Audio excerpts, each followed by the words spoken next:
The MCU has an identity problem. Over the last year, but you could argue even more than that, the narrative around MCU properties has just not been good.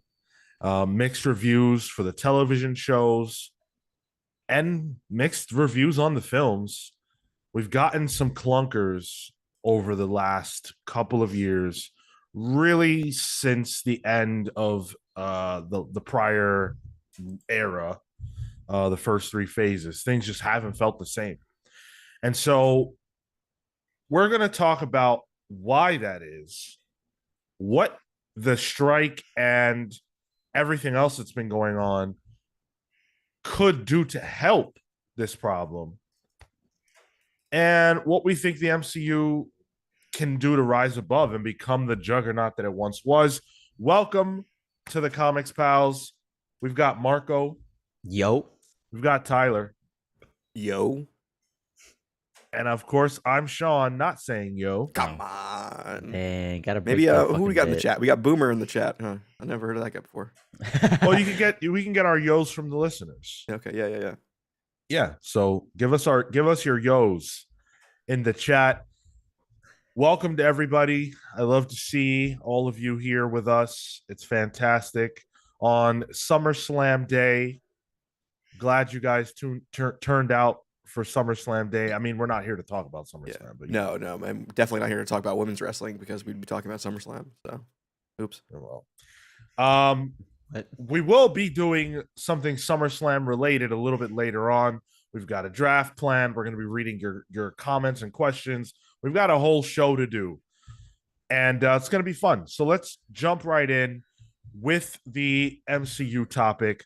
So let's talk about the last few years real quick. The last couple of years. I'd rather because not. Oh, MCU. Got it. Yeah.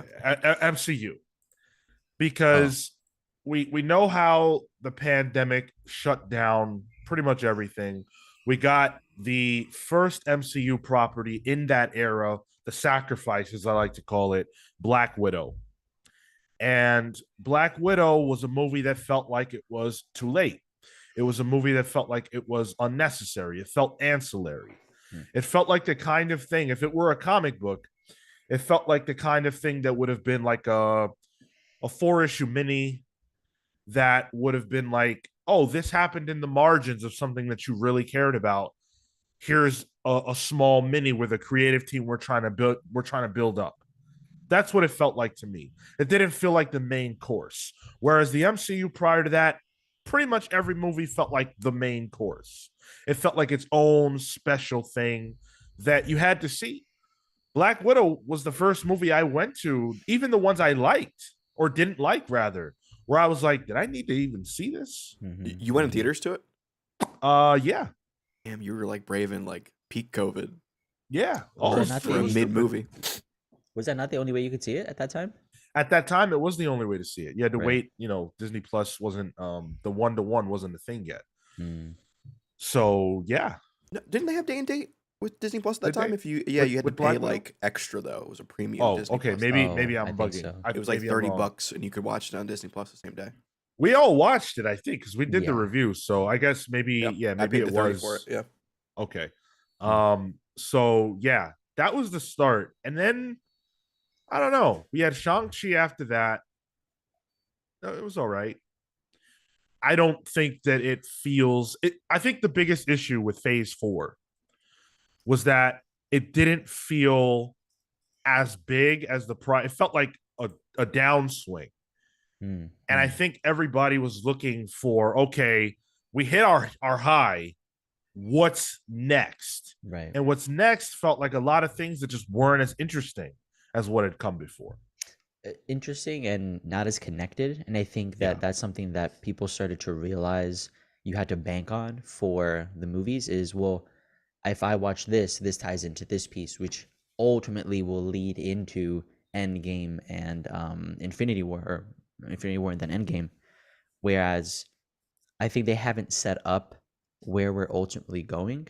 Like I think the big bad at the moment, right? I don't know that we've set him up to be the ultimate villain at the end. Like he doesn't feel like the boss battle where Thanos very much did. And since we don't have that, that I remember feeling for me is where I lose some of the interest is where's this all gonna culminate. And as of right now, it feels so disconnected. It feels like we're not gonna get that to that end goal because the way there has been so disparate. Right? We're just kind of like going all over the place.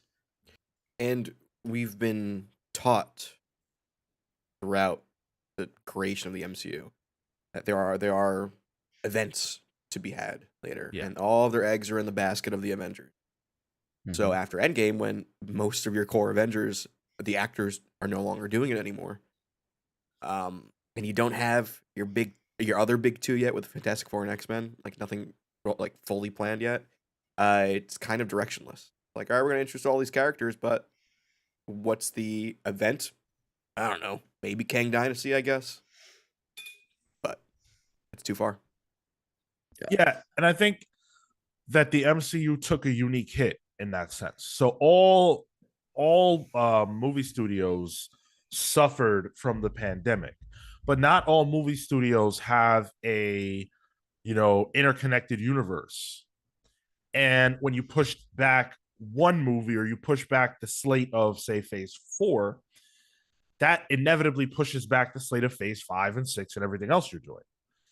So whereas it feels awful right now knowing that Kang Dynasty, which is the next Avengers movie, is not due out until 2026, putting it at almost a decade since our last Avengers film. Wow. Right. The last Avengers movie came out in 2019, that being Endgame. That's crazy. So by that time, it'll be 7 years. If it even releases when they say it will now. Sure.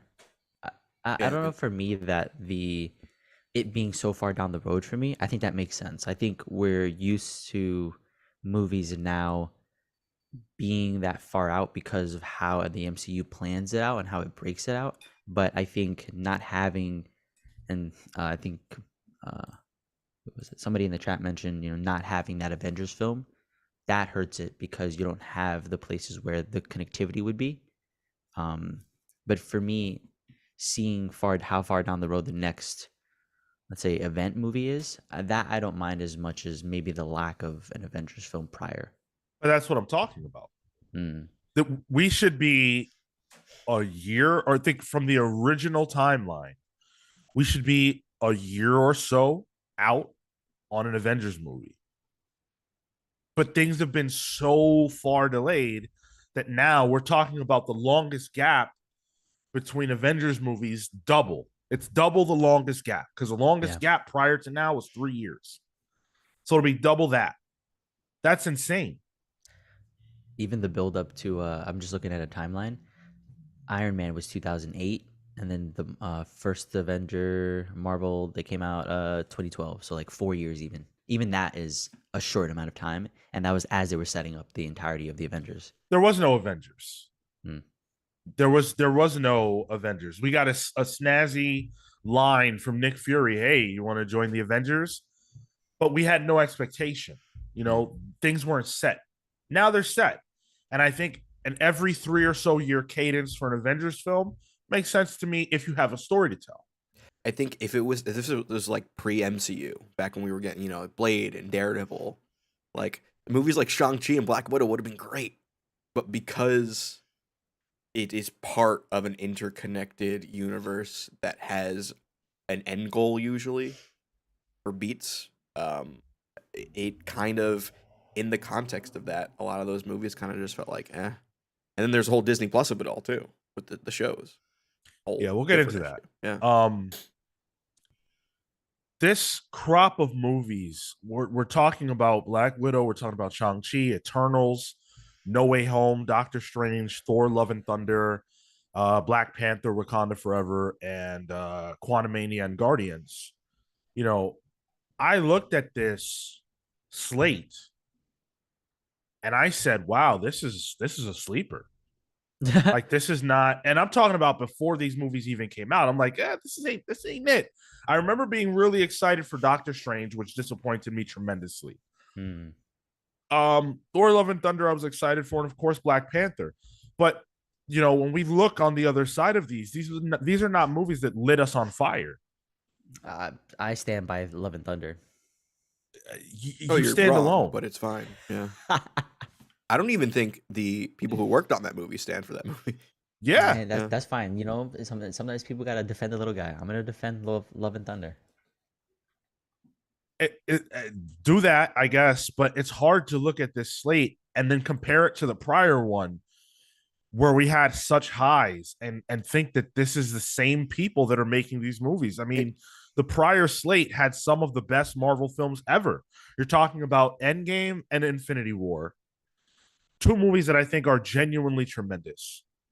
You have Black Panther, the first one, Thor Ragnarok, Homecoming. I mean, my God, Civil War. These are strong movies. I also think because of how long in the tooth we are into this connected universe, the over control from executives is kind of seeping into it. So where I think things are losing creative, I guess, identity because it has to be so homogenized for this. That's an extrapolation if I've ever heard one. I think there are some outliers. Like, look at James Gunn's first Guardians. That one was a James Gunn movie. I'd argue the third one is too. So he got some leeway there. But I think like Love and Thunder. I think even like Shang-Chi and Black Widow, they're a little samey a bit. But the reason why Thor: Love and Thunder is the way it is because of Waititi. Sure. And was it too much of his stuff, or was it a mixture of studio trying to get him to cut back, and then it becomes muddled? I don't know. You're trying to give him an out. They did. Oh no, that movie did the sucks. same. They did the same thing they did the first time with Ragnarok. They just did it more, and I'm sure that was his agenda. I mean, it's clearly his movie, good or bad. Just like Multiverse of Madness is Sam Raimi's movie, good or bad. Just like Eternals is Chloe Zhao's movie. These are movies that, if anything, my opinion is that they gave these directors too much leeway. Yeah, I kind of agree. No, I think Chloe Zhao wanted them to fuck on screen. Well, did they though? Even if they had a full blown sex scene, that movie ain't any better. Full on penetration in a Marvel movie ain't doing it for you? Nah, dude. You can see the fingerprints of executives in phase 2 of the Marvel movies. And that is the point at which Kevin Feige wanted to go. That's the point at which we had the Ant-Man fiasco with I always forget his name. Yeah, who left. Oh, right. So yeah, I'll definitely give you that, but I don't think you can say the same thing about this slate. Then maybe do you think the opposite then, or maybe they should? Yeah, I think what I'm saying, maybe I'm thinking about it in TV shows, where the TV shows are a lot of the same stuff, and that feels weird. I think that's probably what I'm thinking. Did you guys both see Secret Invasion? Unfortunately, yes, or at least I did. Okay. I did too. And I guess we can start with the TV element by talking about that show, because Secret Invasion is the worst reviewed MCU show, at least. I'm not sure about project, but at least show. I believe it's project. I think you're right too. Of all time. Yikes. And that's the most recent project. So the narrative's already bad, and it's been bad for a year. And then you get this, where it's the worst. Now, for me, I don't think it was as bad as people said it was. I didn't find it to be a bad show. I found it to be a decent show. There were some questionable things, especially in the last episode, that were tough to take, but I don't think it was that bad. I don't think it was bad. Sam Jackson's barely ambulatory in that whole show. Anytime he has to move, you can tell they don't want to show that too much. Man's old, yo. He was in I think it's early another Black 60s? Widow case. Like too little, too late for that guy and that character. Yeah. Oh. I thought it was boring, that show. Like it just felt like, oh god, I'm watching cable TV with maybe a little better budget. There are some bright points where the actors actually get to act against each other, that I think are good. And I kind of even enjoyed that CGI fest fight at the very last episode. Yeah. I was like, oh, all right, I forgot they have money. Does it? Because you didn't see it the rest of the season. I've still not watched it just based off of sort of the poor word of mouth. But does it feel like there's consequence at the end of this? Like there's a reason that I should have seen this, and this will affect like the whole rest of the MCU because of Almost the the weight opposite. of Secret Invasion. Oh. It's almost the opposite. It's almost like, oh, we're never seeing these characters again. No, what? That's what I got out of it. I was like, all right, thanks for giving us that little seed, but I don't think we're ever touching this again, to be honest. Okay, the answer to your question, Marco, is definitely yes. And I can't say why because I don't want to do spoilers, but there is a thing that happens at the end that, if you think about it, definitely has implications for the rest of Marvel. That thing, that thing I agree with. I meant like all like the new characters and stuff and all that stuff. Yeah. Well, there's a reveal that's kind of big, but the way they reveal it is very lackluster. I agree with you there. I thought the ending of the show in general, like after the fight, feels very like we got to finish this now. Like we don't have time to resolve this emotionally. And it is nothing like the book. No. Oh, okay. Outside of a title and that there's green people, that's literally the most of it. Yeah. Yeah. And the biggest thing that I came away with, and this is what I went into it thinking, is that this is supposed to be a movie. Secret Invasion, the concept is absolutely incredible. Whatever you think about the final product of the event series itself, the idea of that comic, and the idea of the inciting incident whereby, Skrulls are hiding among people and they're taking people over and you don't know who's who. Imagine 5 years of Marvel movies with that as the premise. Not every movie has to address it, but like that as the overarching storyline, I think that's money. Mm-hmm. Sean, did you watch Peacemaker? Yeah. They did Secret Invasion better than Secret Invasion did. Yeah. Essentially, yeah. Damn, yeah. I agree. Makes me think Marvel maybe should have kept James Gunn a bit, but well, they should have, but could be someone else's gain here. Yeah. I think that when you look at the shows nowadays, especially, people pinpoint that as the biggest problem that the MCU has. It's when they started doing the shows, and it's when we got overexposed to MCU properties that we started to feel this sort of, whateverness about the MCU in general. It's fatigue. I think it's fatigue, but I don't see that. I'm glad you brought that up. Let's talk about fatigue. Well, I am not a believer. Dude. Sorry? Nothing. Let me tell you. I'm not a believer in fatigue in this sense. I think when something is good, people will come to it endlessly. The problem that the MCU has is that the projects that we're getting are not as good as the ones we've got. And that feels bad. And when that happens over and over and over again, it's like, yo, what are we coming to the theaters for? What are we sitting down at the television for? The whole last slate of Marvel shows feels inferior to the prior one. The last slate of movies feels inferior to the prior one. How do you have an entire juggernaut of a cinematic universe where the new, which is all anyone cares about, is way worse than the old? I think your point's salient on like the quality aspect being the thing to retain a person. It's one of the reasons why One Piece has like 1,000+ episodes, because people come back in flocks to that kind of stuff, and it's consistently quality.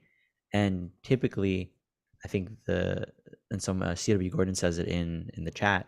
Fatigue of mediocre and crap products. That's where you start to feel the burnout, because you have to slog through things. You have to make your way to the end of the story just for the sake of getting to the end of the story, and that doesn't feel good and doesn't engage a person to come back. Exactly. And I also think with the TV shows, because they're longer, you get a lot more time with these characters, which means there's a lot more room to be tired of them as well. It's more time investment. Yeah. Yeah, I think the initial promise of the shows was that they were going to be, in the margins of the movies, offering you tales that they couldn't tell on the big screen for variety of reasons, and things that felt like if you watch this, maybe it'll enhance your experience with the next movie.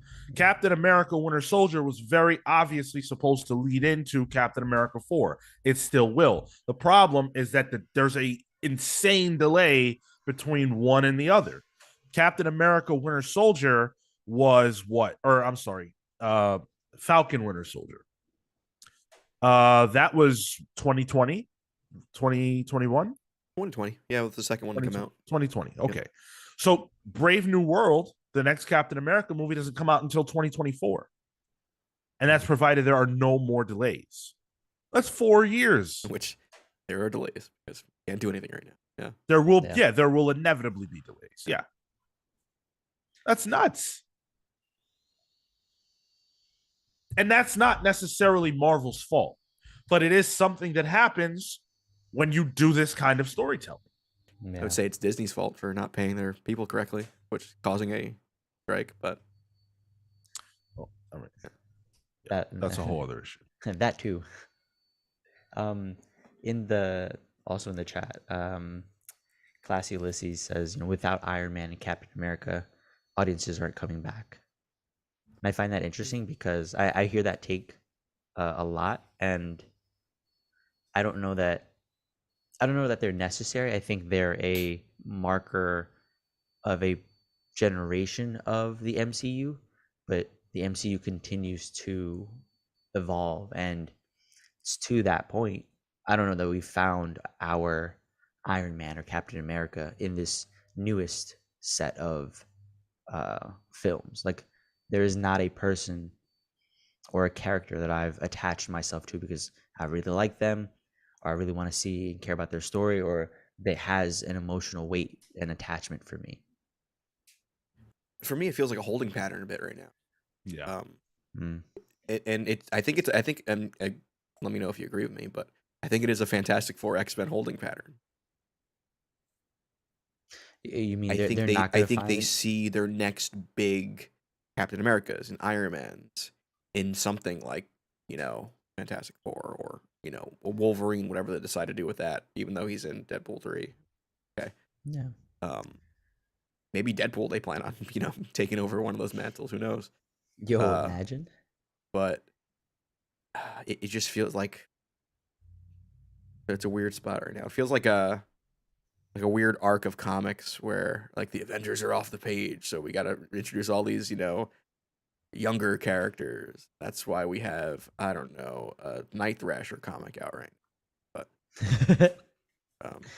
this is go ahead. The problem with that is, we're supposed to be being introduced right now to the new leaders of the MCU, but we don't see these characters enough. Yep.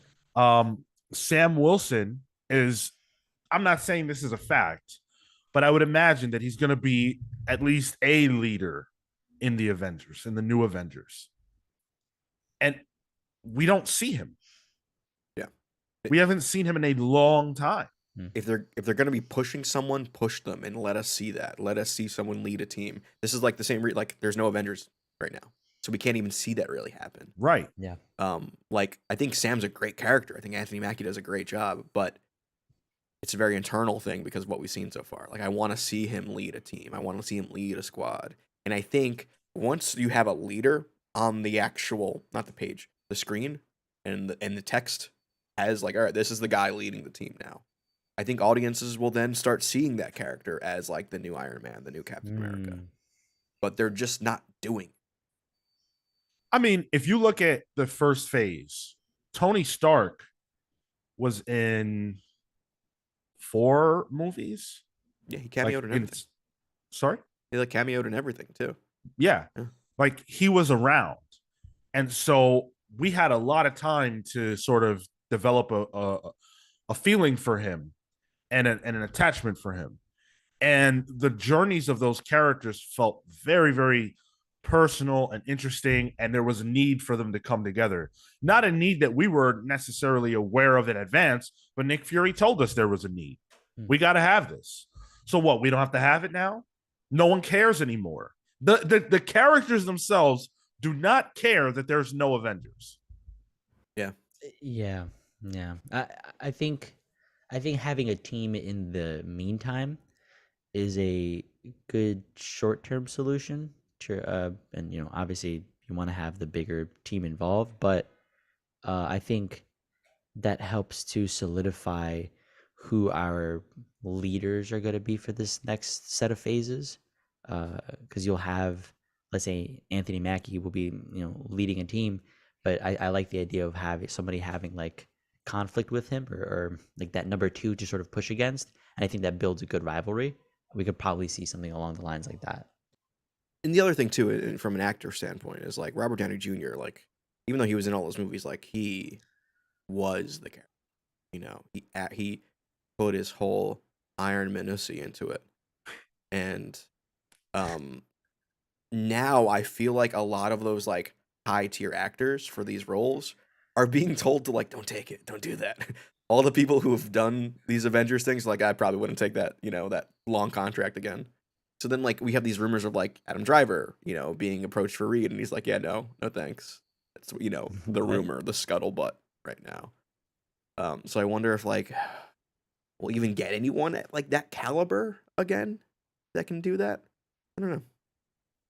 I mean, I'm sure if they address that quality problem, people are gonna come back, because I feel like I remember us at some point being like, oh yeah, everybody's gonna want to do a superhero movie, and there was fact, right? Like there are other actors of name who have gone to other companies just to be able to be associated with superhero films. And I think if the quality returns, that desire is going to return, because it's going to be a bit more lucrative or cachet to be like, oh yeah, you starred in whatever movie while it was shit, but now it's better, and now I can attach my name to it.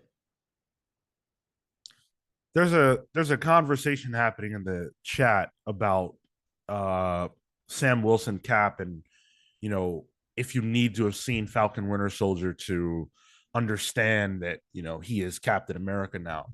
I think if there was no Disney Plus at all, then it's very obvious that Endgame ends in a way that suggests that he will be Cap, and then Captain America 4 would have him as Cap, addressing the exact same concerns that get addressed in the show, where he's not that comfortable. He has to figure out a way to accept that this is his new role and get other people to accept him in the role, and do that in an adventure movie. That is very interesting to me. Why? Because that's a movie driven by a character's feelings and arc. But they handled it already in the show. They already did it. I think the way you say that, it was like, oh, I think I would have preferred a movie, honestly. Of course. The issue was everything was, it felt like a movie being stretched out, that series specifically, and a lot of the Disney Plus series, where it feels like they have a script for a movie, they need to fit 8 episodes. So a lot of the episodes just feel like, oh, this is not enough meat on these bones here. Every single one of these feels like that. I mean, you don't have to have a She-Hulk show to introduce She-Hulk. I'm not saying there's anything wrong with that show, but you don't need it. Moon Knight didn't need to be an 8-episode show. That was bad. To me, that was worse than Secret Invasion. I could not get into that at all. I think the only ones that actually worked with the medium were like WandaVision, because it was like a love letter to TV. And like Loki. Loki feels like prestige TV in a way. Yeah, I would agree with that. But I don't feel like many of the other ones do. They just feel like, all right, well, You have movie guys trying to do TV. It's really rough. And so recently, Bob Iger, who is the man in charge over at Disney, said that they were going to be slashing spending on movies and shows for Marvel. That's right. And I think that that is actually a good thing. I don't think that that has to be a bad thing. I think that that can force Marvel to think outside the box and find ways to tell compelling stories without relying on an enormous budget that hides the weaknesses of some of these properties. I think that there is a way to tell compelling stories again. And the way to do that, one of the ways to do that, is to get away from the shows. Do more specials. Do the Werewolf by Night thing. Exactly. Yeah. Do that a little bit more. When it's going to be a show, make it so that there's really, really a reason. A character who would never get a movie. A character that would never get, a guest starring role in a film, or someone you want to build up, but this is the testing ground to do that. A key example that I think worked was Miss Marvel. Miss Marvel can be a great movie. She should have a movie. But that show, not only did I think it was fantastic, but I think it allowed them to do a high school character age drama, a family piece over the course of several episodes. It needed to breathe. It felt like a genre of TV. Yeah. You know? And I think like Hawkeye's probably another good character where like I think that's a character who doesn't really feel like he can do a whole movie. Yeah. Really. But if you build his supporting cast with like a TV show or something, I thought the Hawkeye show was pretty good. Even though Kingpin felt a little out of place. And you know what? It helps that the shows we just talked about are actually good. Yeah. But I think the Werewolf by Night thing is great. It's like, all right, you still want to have content for Disney Plus, though. That's the other issue, too. You need to have content for this streaming channel to make people subscribe because it is not making money. It is losing you money. So I think like the special presentation, I think that's what they called it, right? Something like putting those out that are one and dones for characters that maybe don't matter. Werewolf by Night, who knows when the hell we're going to see that character again? But like, just do that for fun, and that could drive, subscriptions. Yeah, and I think drive subscriptions, and ideally, if you can get it into like a rhythm, I think you can get people to even come back. You can build a cycle for people to be like, oh wait, that's right, like it's whatever, it's the fall or the summer, and I know that they're going to be putting out a thing. Maybe I'll come back, hop on, take it, and then bounce out. Yeah, and then like use that area to play with, like some side characters, like Shang-Chi's sister. She could have her own thing there. Abomination, maybe a 90-minute sort of, maybe not even 60-minute presentation. Be goofy. Yeah. They can't do things on the shows that they expect people to know. Yeah. That is just that has to go away. And as much as I like Loki, Loki is very important to the grand multiverse scheme. So to me, people should be able to go watch the movies only and know what's happening in the MCU. Shows like Loki, WandaVision, as good as people think it is, they necessitate that you've seen them in order to fully understand the property that they're tethered to. If you haven't seen Loki, that means that the first time that you heard anything about Kang was in Ant-Man and the Wasp. And to me, you're missing some stuff if that's the first time you've heard about him. And then the second time you'll hear about him is once again in Loki, where he's like the primary villain in this second season, and he's all over the place. And if you don't watch that, that seems like it'll be a huge gap. WandaVision, that is a massive problem. People like the show, some people like the movie, so I guess it's okay. But the fact that you don't have any idea what the hell Wanda's on about in Multiverse of Madness, if you haven't seen the show, is a big problem. No. She has kids now? Who are these fucking kids? It's always a crazy surprise. Maury. To me, that made that movie, well, it's not the only thing, but it's one of the things that makes that movie feel like a disaster. And it's got to be harder to do this interconnected thing when you got to worry about two mediums. I feel like that's probably the same. It's just, it's frustrating to have it be across. But I just mean like you're the director of Multiverse of Madness. You've got a story you want to tell, or a story that you're gonna tell, and then they tell you, "Oh yeah, we got this show coming, and these are all the things that are gonna happen in the show," and you're like, "Okay." Yeah. You have to address them, Yeah. but you also have to tell your own story, and you have to figure out a way to make that all work. Good luck. And make it good. Right. I need a huge whiteboard for that. I think that they need to cut ancillary projects. I really do. From the films. And the television shows that feel required to view, they got to go.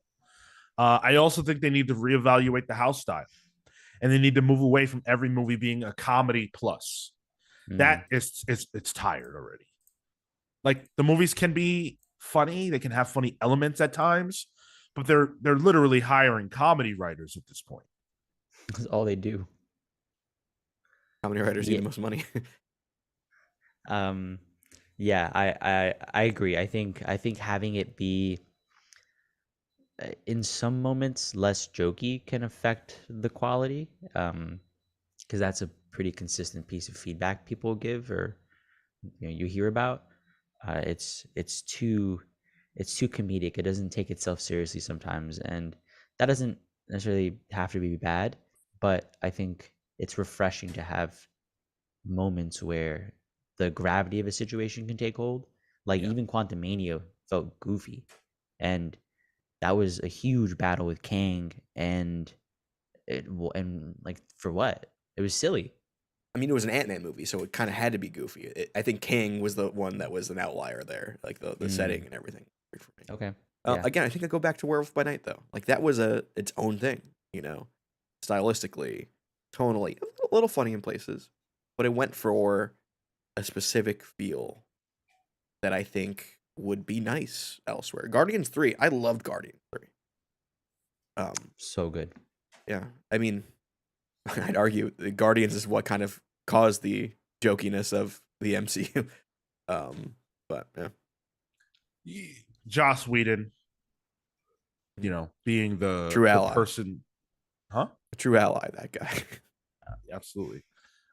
Being the person who did the first Avengers kind of set a tone, and I think James Gunn came in and really like ramped it up, and then that just became the MCU. And I think with James Gunn gone and Whedon long gone, we can do different things. These movies don't have to all be that way, and it wasn't always like that, because when you look at Captain America: Winter Soldier, for example, again, yes, there are jokes here and there, but that's a serious movie.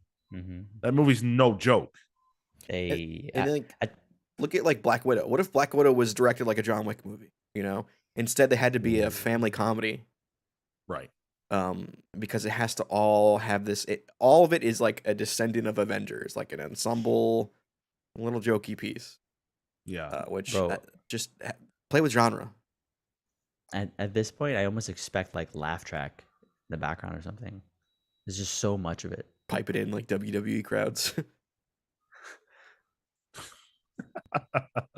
By the way, I want to say thank you to everybody that is currently with us, watching live, listening to us anywhere, anytime.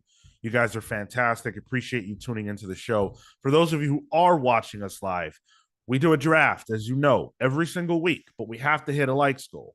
This week, that likes goal is 25. So let's get the likes up. I know we can do it. We can easily hit 25. And once we get, Marco, I don't know what you're doing. He's doing 25. He's doing 52. But I don't know where my screen is facing. You'd be a horrible meteorologist. Jeez. So when we do hit our likes goal, we will have secured a draft. And like I said, we've got a lot of fun things coming as we continue this MCU conversation. I think that individual movies need to be bolder, but not necessarily in their style, in their content, in the sense that I don't necessarily want the movies to be more like, say, Multiverse of Madness or Eternals, where they're very, very of a certain director's style. I don't think it's a problem that the MCU has a house style. I think it's a problem that the content of the films are all essentially the same. Like, not every movie necessarily has to end with a massive fight scene, a big CGI slugfest, big kaiju battle. Yeah, right. The characters probably should go on journeys that feel more personal. Individual movies should be allowed to have things that happen in them that feel like they matter a lot more. I would prefer like imagine like a Marvel movie with like a Usual Suspects kind of ending, you know, where it's like more psychological and stuff. Like it always ends up being the same thing at the end. Yeah, the fight, resolution, and then happy go lucky days. A great example of what I'm talking about is Ant-Man and the Wasp: Quantumania. I enjoyed that movie a lot. I don't feel differently today. The ending of that movie had an opportunity to be bold, and the boldness would have been to either kill Ant-Man or have him be trapped in the quantum realm. And I thought that that was clear as day. Like, oh shit, this movie is absolutely going to end with him stuck there. It's a consequence for what they did. Yeah, he stopped Kang for now, and maybe he thinks he's won, so he'll accept being trapped. Oh no, actually your sacrifice was in vain. I think that would have been really interesting. They did the literal safest thing they could possibly do. It feels like a wrestling match where they need both guys to still be over at the end. Yeah. And I hate that. It's okay to let someone have a dip for a bit. And it sets up that ending perfectly by having him say, I don't have to beat you, I just have to not lose. Yeah. Or I don't have to win, I just can't let you win. Something along those lines. And it's also the perfect end to Scott Lang's arc. And it's also for now in line with Scott Lang's character, you know, in the comics. That dude dies all the time. Like, that's just part of him. And again, if you don't want to kill him, trap him. But he should have suffered something. Yeah. It almost felt like, our big stars are gone. We need Paul Rudd is needed at this point. And when are we going to see him again? The next time he's going to be in a movie is probably the next Kang movie. Yeah. So trap him. Who cares? You put him away. Put him away. Do something bold, but they don't do that. Thank you, Catherine. I'm open to the job, but unfortunately, they don't hire people that actively read comics. Just AI. Yikes. Tyler, you touched on the X-Men and Fantastic Four element of this early. I love touching them. Oh, hello. Sorry. And I think there's one aspect of this that people don't necessarily understand, which is that there was never going to be a Fantastic Four or X-Men movie this early just because of the rights situation. So I think, especially with the X-Men, they couldn't do things too soon. But we were going to get Fantastic Four next year. You guys know about the bet. Everybody knows about the bet. Still not done yet. Still not done. It's not over, but it's looking pretty bad. The situation is dire. Yeah. So we could have gotten Fantastic Four next year. X-Men, I think, was always a little bit further out. We need something to freshen things up. The Avengers are great. And I think we'd be having a very different conversation right now if an Avengers movie came out this year. But now we need a whole new group of characters. We need entirely different heroes and villains and things like that. And Marvel can't introduce a batch of characters outside of these teams. That's the way to do it. But they're so far out, we don't even know who's playing these characters. Yeah, there's a lot of buzz on it this past week for Fantastic Four, but yeah, like I think Marvel should almost do. I mean, the strike and stuff, so it's a little tricky. They should almost just do it now as a distraction tactic. You know, like, hey, look at all this. Look what we got over here. Don't look at Echo coming out that we're not promoting at all. Oh. But that's an issue. That's an issue, is that they can't cast. You know, nothing can happen. So it's a lot of unprovoked stalls that have occurred. Yeah. But X-Men I would say probably 4 years out. I agree with Amin Perez in the chat too. He says Young Avengers is right there. Like, there's your Avengers name there, and I think there's enough characters right now for it that have been introduced. You can't jump into that right now, though. Yeah, there's too much still going on. Like that is clearly what they've been building towards. It is right there. You're absolutely right. The problem is that they're building to it. It's not ready. I don't think that a Young Avengers movie would make sense if it was coming out next year. I think those characters have to get almost like the blessing of the Avengers or something along those lines in order for us to really take them seriously. But when you look at the landscape right now, movie-going audiences, how many of them really know about all those characters? A lot of them are not. They haven't even popped out yet. I think for some of those characters, it's okay to be developed in like the side of TV shows, because if you're dedicated, it's a deeper lore and associated still. But then when you come into the movies, right, and you don't necessarily have the background, it could be that introduction on the movie end as well, and that's where it'll be more relevant because they're going to transition over to the Young Avengers. But yeah, I think they've laid the foundation for it. But for that, dude, I feel like we're in like another 3 phases away from a Young Avengers movie, frankly. Which is not good for having actors, Yeah. Yeah, Young Avengers, and these people need to do it while they're young. Word. Yeah. Can you imagine? Like, I'm still a teen. No. How do you do, fellow kids? Yeah. People saying that Fantastic Four is not easy to do as a movie. Are y'all even asking for a fantastic movie? Just Big Step Bro, not a name I've seen before. So welcome. Martin Winter, also welcome to you guys. Happy to have you. I don't think that it's that difficult to do as a movie. I'm not sure why people say that. I think there's this perception. It's like Superman. I think it's a perceptional issue. There's no reason why it should be difficult. You have the perfect ingredients for a movie. You got a family that has interesting dynamics. Write it well. And then a host of interesting villains and locations and things to play off of. There's absolutely no reason why you cannot make a quality Fantastic I think people Four. get too stuck on Galactus when it comes to Fantastic Four and like Silver Surfer. Like The Incredibles is a movie that's out that is very good. That's Fantastic Four. Yeah. It is doable. Also, get Michael Giacchino on a score for a Fantastic Four movie. Absolutely. Damn, just give me The Incredibles. Actually, again. maybe have him direct it. He did Werewolf by Night, so. In fact, what? Yeah, that's true. In fact, the Fantastic Four represents something that Marvel simply doesn't have that I can think of, which family. Is a family, like just a straight up family. And there are so many interesting stories that you can tell with that, and it's completely untapped. They just have to do it. The first Fantastic Four movie's on the cusp of being good. It's just, just dancing around it. Yeah. So I think there's a lot of quality that can come from those things. But when I see like these same names, over and over again, these directors that make movies that are like, all right, get somebody really interesting, but to do the Marvel thing, not to do their own thing.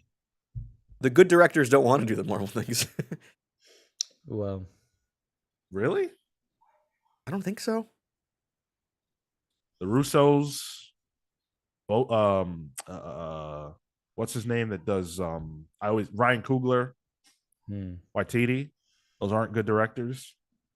I think they are, but they're kind of doing their thing. Like I'm thinking of like the guy who directed The Northman or the Marco, do you know the name of the two guys did Everything Everywhere All at Once? They had the same name. No. Can anybody tell me how it is that Kale can talk this much when he's not? Dude, it's your day off. I thought you were going to sleep in. Like, what is happening? I don't understand it. I don't understand.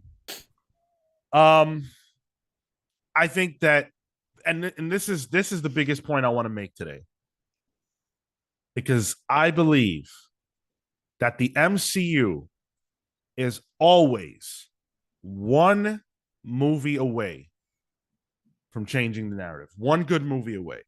I agree. Oh, sure. Yeah. I think good movies.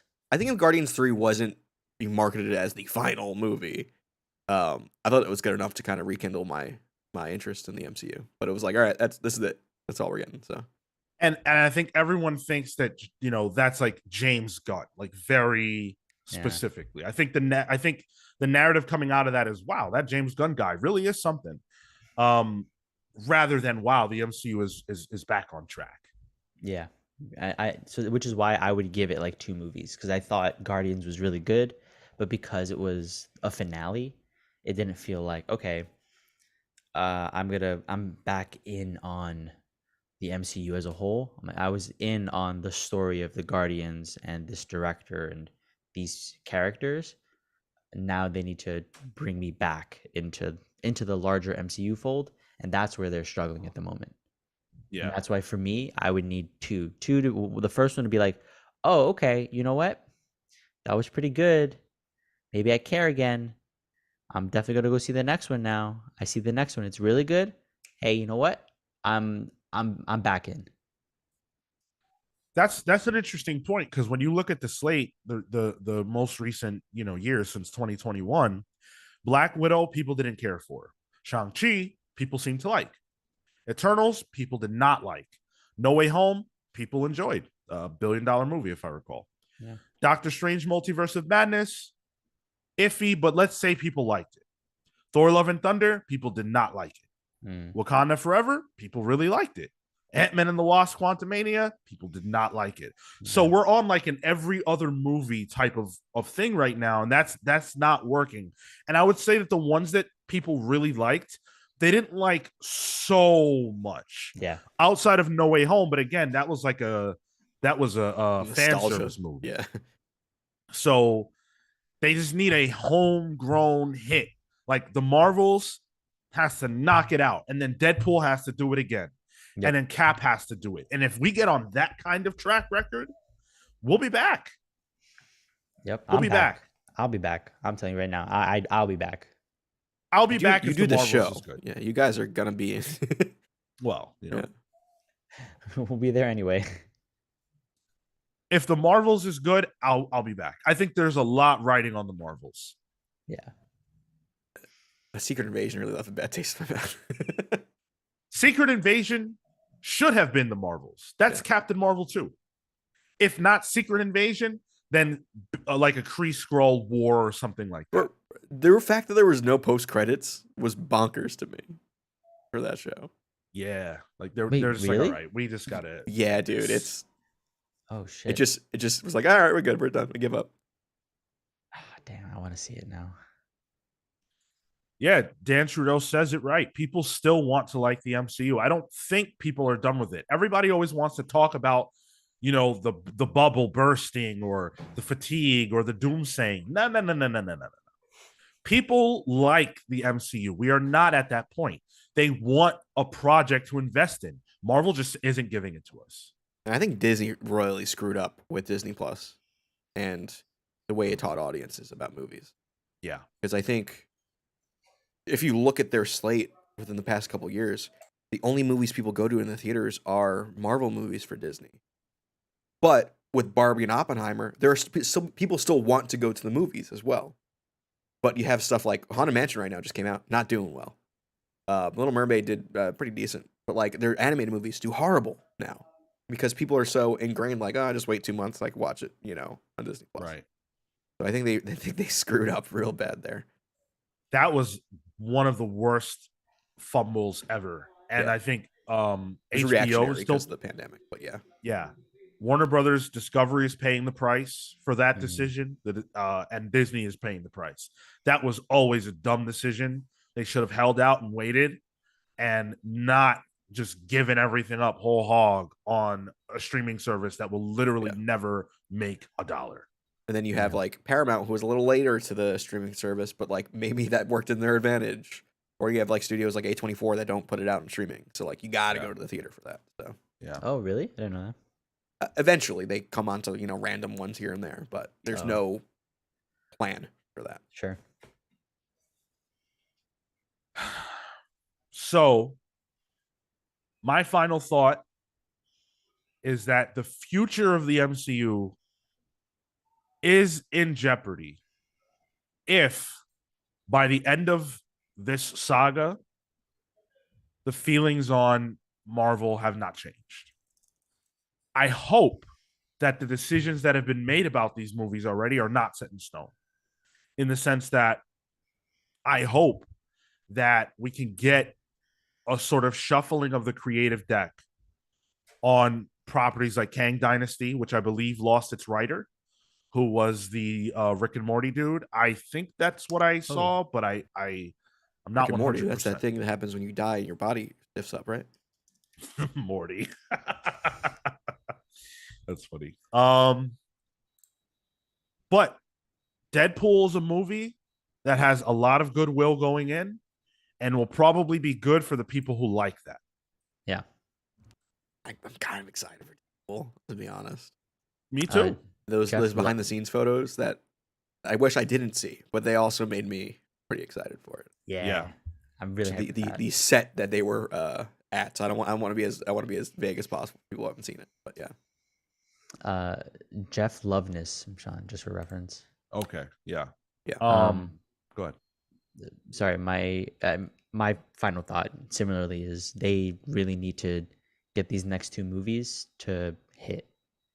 If they don't land, then we're just gonna be back to this flip-floppy.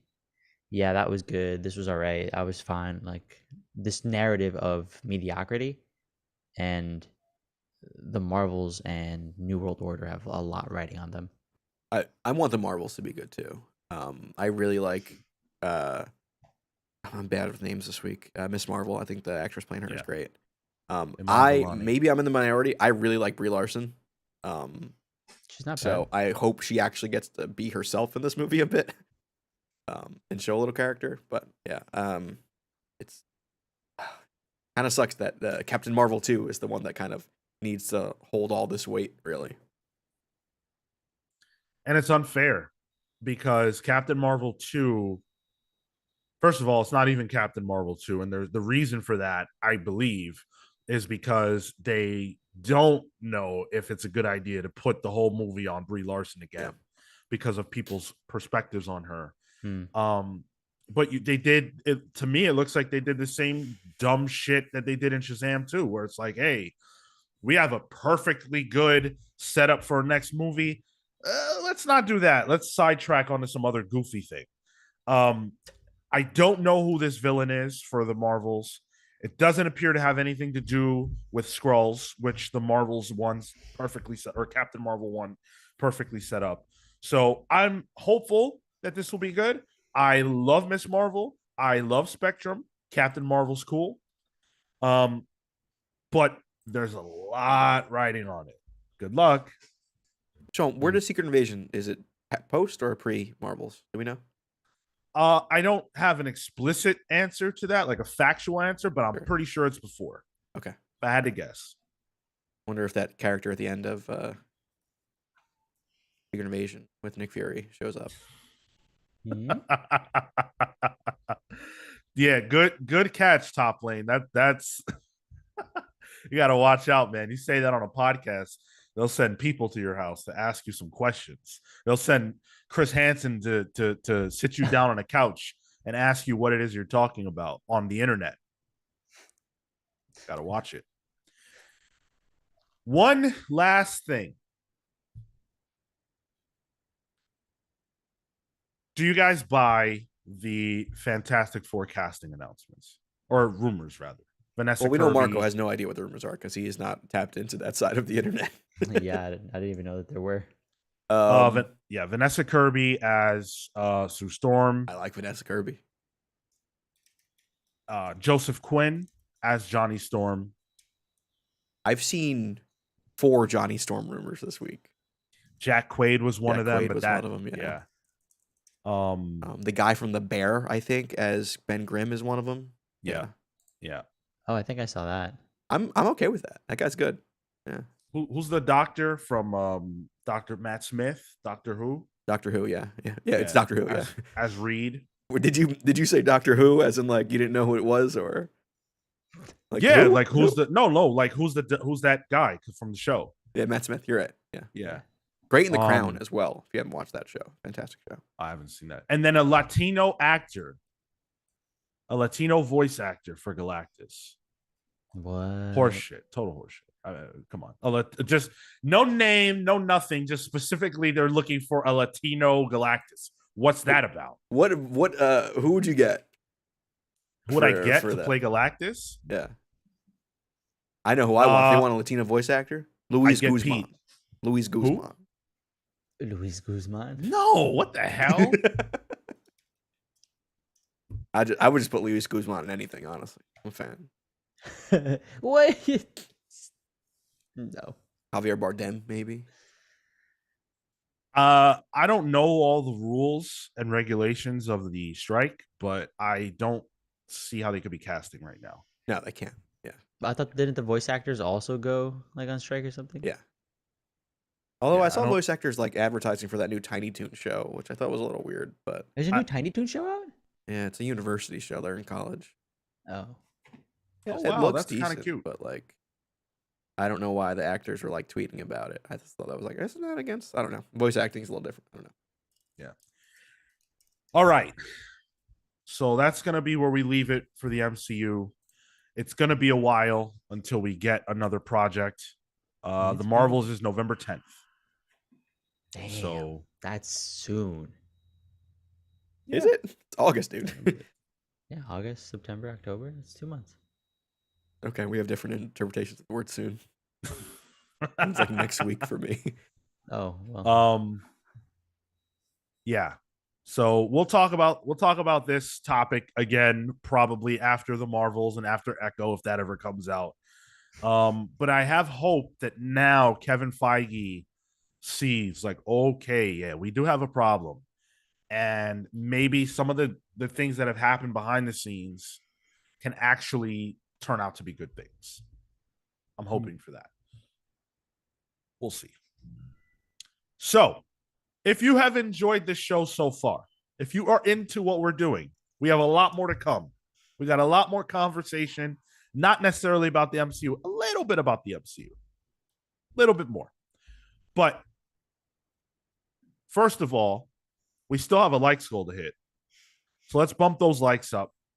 I don't care if you're listening to me a year after this episode aired. Hit that like button. Let's get it.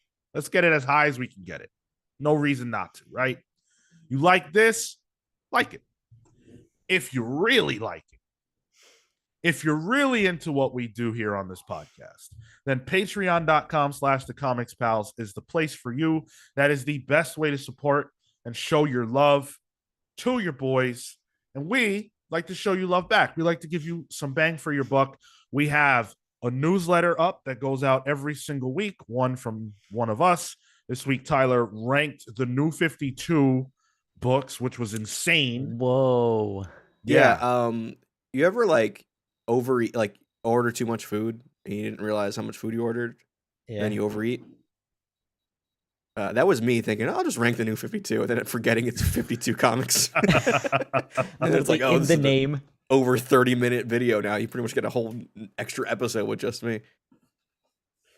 Wow, yeah. I have to watch that. Oh shit, that's cool. It's pretty cool. So you get stuff like that. You get an exclusive show called Palling Around, which is where we talk about whatever we feel like talking about, for as long as we feel like talking about it, but not as long as this show tends to be. You get to vote in the book club poll. DC's Invasion. Yes, let's go. Thank you to everybody who voted for the correct book, for the correct invasion. Now, I have a question for you, Marco. Uh-huh. When was the first time, and has it happened yet, that you read DC's Invasion? Sorry? Right. Breaking all the rules. But there was collusion. There was collusion. There was collusion. There was lobbying. And so Marco wins this month. That's okay. Careful with these accusations, Sean. You might get indicted. These are facts. These are admitted facts. I have messages to prove it. I have documents. Slander. I did everything right and they indicted me.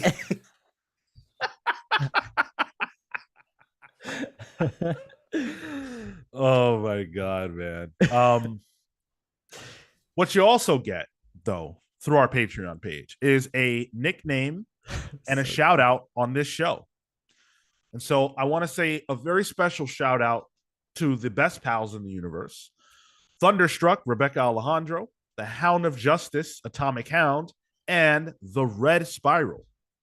And of course, thank you to the Night Stalker, Harris Nijinsky, Brian Demolisher Del Pozo, Kefis the Incorruptible, with whom I have a bet that I might need to concede, Momentum Mike Elliott, Starcrossed Catherine Stars, Dan the Truth Trudeau, Joel Justice, Jalen the Sanguine Sorcerer, Neon Knight the Cosmic Avenger, Super Shanran the Conqueror, and Marvelous Mike and Mackenzie. Thank you all so much. You are beautiful people, and we love you. If you want to watch this show live, you can do that every single Saturday at 10:15 a.m. Eastern. Thursdays at 6 p.m. Eastern for Pals Polls. That is our show where we review comics.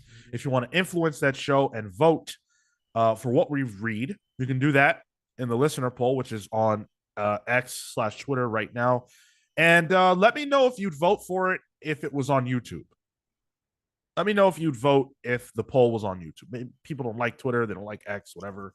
I get that. Would you do it if it was on YouTube? Speaking of next week, we have an announcement to make. And I want to preface this by saying we're not 100% sure that this is going to happen. But Good, I didn't put the slide sure in. Okay. It's been agreed to, so we'll see. We'll see. But next week, we have the incomparable Heather Antos joining us on the show.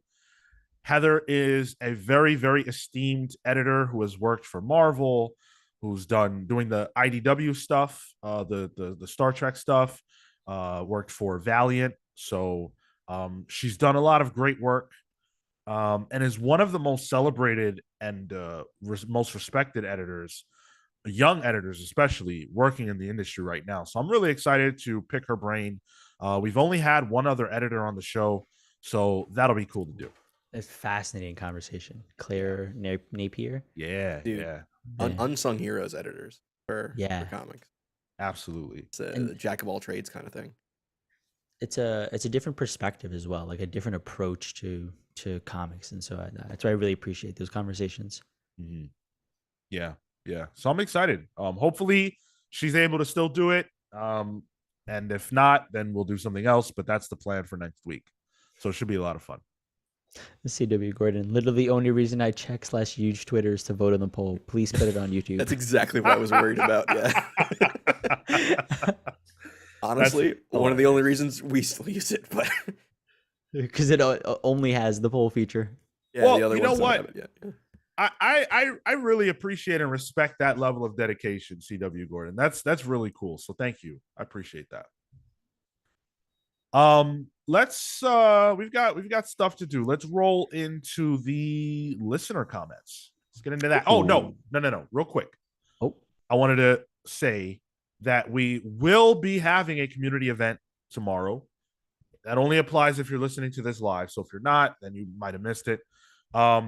Sunday, August 6th, we'll be having a community event. We're going to hang out on Discord. So you got to be on our Discord server. We're going to play Among Us. We're going to play Jackbox. We're going to hang out, have a good time. If you want to play with us, that's cool. Patrons will have first dibs on that, and they'll be able to join us on voice chat. But everybody's welcome to come hang out. It's going to be a fun time. 1 p.m. Eastern. Yeah, we'll do a couple of cool things too. Like I've even been tempted to say like, hey, you want to help me make a Baldur's Gate 3 character? Like, if you've got, we can, we'll throw the ideas out. We've got ideas, and we're gonna do this more often. So if you have community event ideas, things you want to do, let us know, and we'll see if we can make it work. I still want to do a community event where we get Sean to play Phasmophobia in VR. Yo, I'm down to do that, dude. That sounds like a good time. You guys don't know me until you've seen me play a horror game. The only person that knows what I'm like when I play those games is Harris. Harris knows all the stuff. So much lore. I've known Harris since I was not even a teenager. So yeah. So much lore there, dude. I'm in Perez. I can hide clothes. It would just be on our Discord, so it's not streamed anywhere. We can pick that dong. You want penis D or penis E? Wow. Yeah. You have options. All right. So with that said, let's get into the listener comments. Can I do the first one? Sure. Yeah. Gladly. It lies in the noggin on the state of the comics industry. So last episode, great in-depth discussion, guys. A game shit. Found myself nodding with all the great points and insights. I had to, when I saw this, I had to reread A game shit to realize he was saying A game. Same. It took me a second. I'm like, oh wait, no, I got it. What? Yeah. I'm like, huh? No, I got it. Did it. a peafowl poop somewhere? Or? Thank you. Then Sidearms Alpha, a new name. I haven't recognized that name before. Commented on the same episode. I was collecting big time in the mid 80s into the late 90s. Then I slowed it down when I got into gaming and toy collecting. Once comics started going over $3, I pretty much gave it up. It's crazy how they are $4 or more now. I've seen so many shops close up over the years. Not surprised the industry is on life support now. The only thing keeping shops open are older collectors who haven't given up on the entertainment industry. Kids and teens don't really collect comics anymore. They are too much, and kids have other distractions now, like video games and smartphones. You got games in your phone? Yeah. There's better value out there. Yeah, I think that's a key piece of the conversation that often gets lost when we talk about how to solve the problems of comics. And if you missed last week's episode, we used an article from Sketch that discussed retailers' perspectives on comics right now, and it used quotes from them and data points and things like that. It was a great episode. Go check it out if you missed it. But what often gets left out of this conversation is simply the fact that there are way more things now to do as a young person than there were 50 years ago, 60 years ago. It's just a fact of life. And when I can pick up my phone and play for free, like games that look amazing, and can provide me hours of endless entertainment, and I'm 10 years old, I might not even want to read a comic book. Bro, if I had Fortnite as a kid, right? Like there's like lore in Fortnite. I can play as Spider-Man. It's nuts. I didn't read comics as a kid. I read comics when I got to be like 13, 14 years old, I think is when I started. When I started having a job as a, high schooler, like when I had a little bit of money on the side, that's when I started reading comics. Yeah.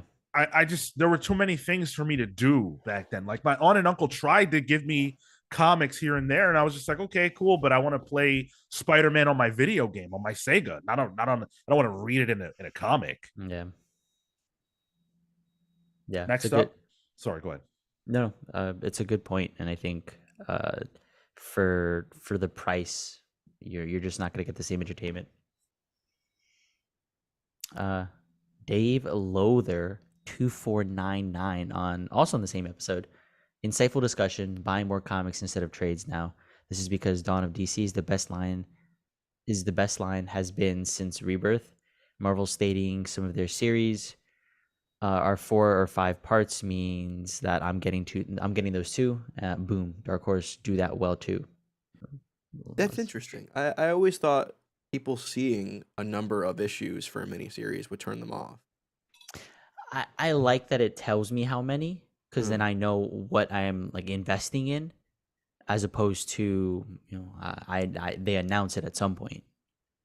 In my head, I always thought about it as like, oh, people want to just keep reading something, They want something that, they can stick with for a while. But maybe that's not the case anymore. Maybe it is. People are looking for those, bite-sized morsels more so. Well, yeah. Based on what we discussed last week, we learned that a lot of these Marvel minis that are aimless haven't been selling at some of these retailers. So I think it's a problem that they continue to do it. But in this particular case, like if the mini has a point, then sure. But if it doesn't have a point, I'm out. And a lot of people are making that decision as well. But Dawn of DC has been a big win. Mm-hmm. It's been doing really well, seemingly. I want to address listener comments real fast. Yeah. Big Step Bro says, I'll be there for that. New to the channel, just watched your World War Hulk draft. Hey, thank you. Appreciate that. Yeah, do come out. We're gonna have a lot of fun tomorrow. And then have y'all discussed any Invincible news or opinions on the new trailer? Yeah, we did that last week. Mm-hmm. And yeah, it looks good. Looking forward to it. Excited. Yeah. Season 1 banged. Next comment. That'd be from Sanji on the same episode. I love indie titles more than the big two. I love looking at a book, seeing the cover, and taking a chance. That's kind of what got me started on all this.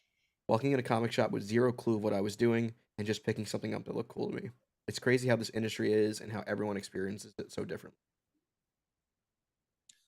I think that's an interesting point, that like everybody's experience with comics is sort of different. Yeah. Like our approach to books, what we'll buy, what we won't buy, How you read them. how you read it. Yeah. Like the idea of walking into a comic shop with zero clue of what you're doing is not intimidating to me. And it's not intimidating to some people, but I think that is not something that a lot of other people feel comfortable with. A lot of women and girls don't feel comfortable doing that for reasons that are obvious and make sense. If you want to know why, listen to our interview with Claire Napier.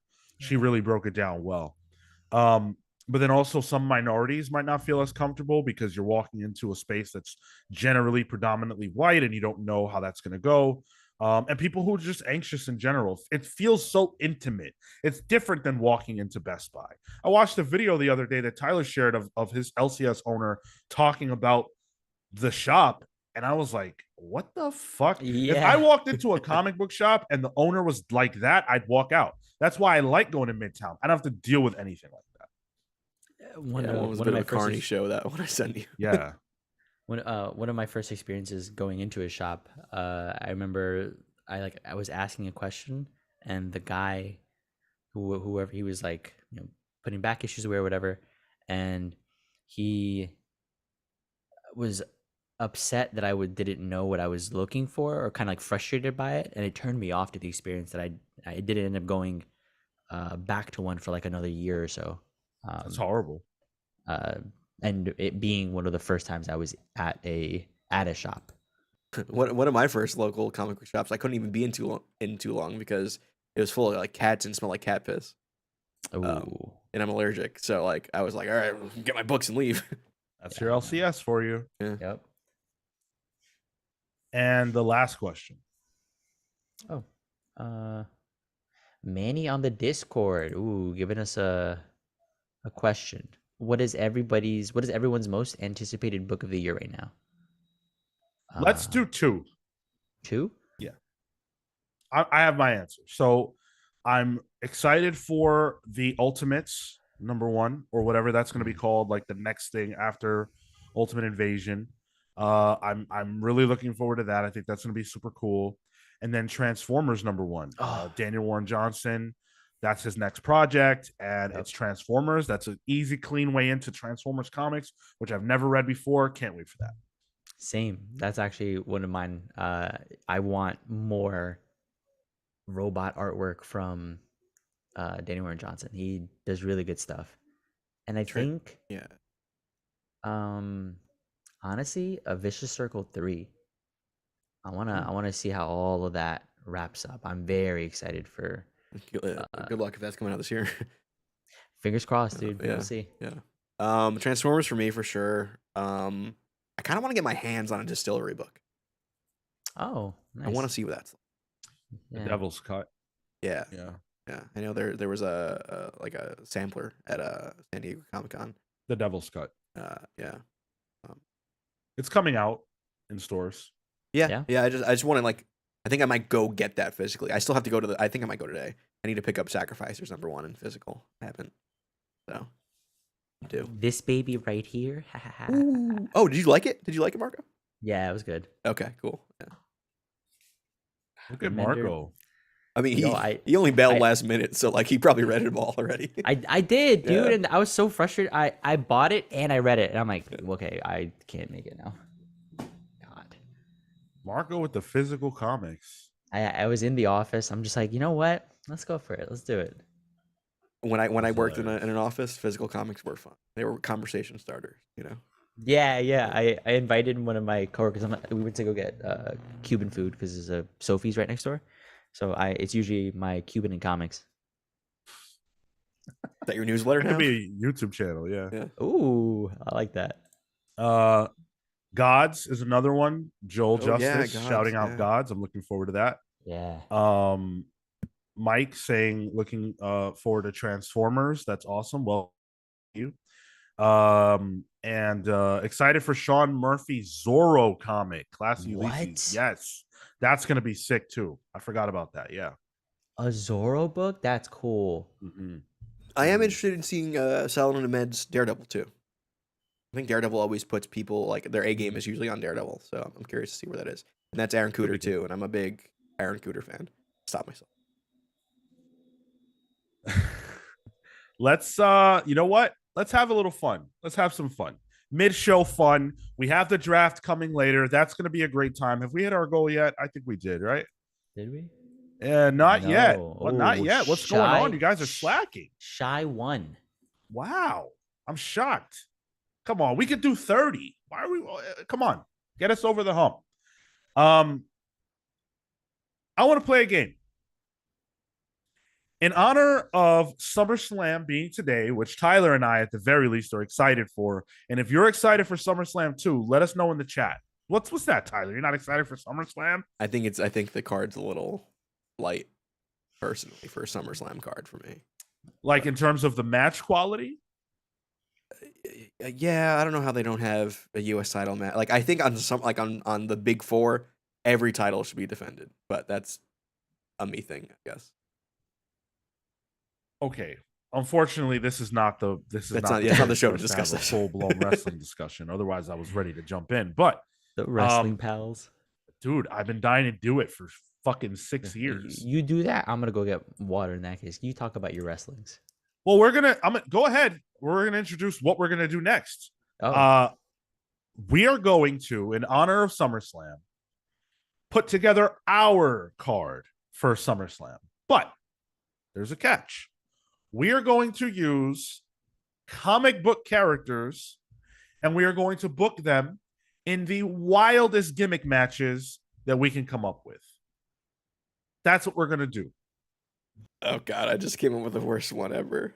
So SummerSlam tonight is 8 matches. You want to do 8? Can we do 8? That's too much, I think. You think it's too much? 6? 5. 5? All right, 5. Yeah. We'll do 5. It's not each of us have to come up with 5. It's us collectively. Oh. We are the collective booker. Oh, then we can do 8. Yeah. All right. Okay. Yeah. Okay. So let's do the 8. So and they have to be all gimmick matches, right? Yeah, I mean, yeah, the gimmick doesn't have to be something that outrageous, but like, just have fun with it. Okay. All right. Can I go first? Yeah. All right. I'm gonna say it's gonna be Wolverine versus Cyclops on a Jean Grey on a pole match. Wolverine's second dick on a pole. No. His detachable penis. It's gonna be like that. It was like WCW where somebody was like on a forklift. Was that like a Jeff Jarrett match or something like that? I forget. But it's just Jean Grey up there. Jean Grey in a shark tank, a shark cage. Or it was like a custody of Dominic Mysterio sort of thing. Jean Grey versus Madeline Pryor for the custody of Cable. That's Undertaker versus fake Undertaker.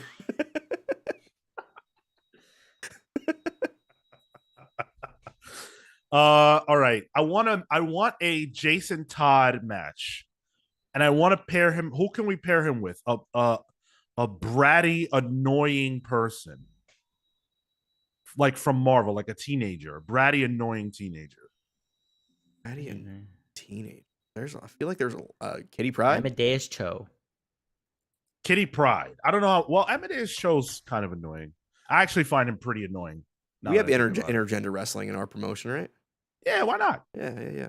More of like a celebrity death match what we're doing. So Kitty Pryde versus Jason Todd. Yeah. I'm with it. I mean, he's gonna lose. What kind of match though? We talking like a no DQ, false count anywhere? It's just a hardcore match. Parking lot. Parking lot brawl. All right, we just had one of those on Rampage last night. Yeah. Yes. Yo, absolutely. You guys are throwing out terms. I thought I was lost, and you start throwing more terms. Like what? You said parking lot?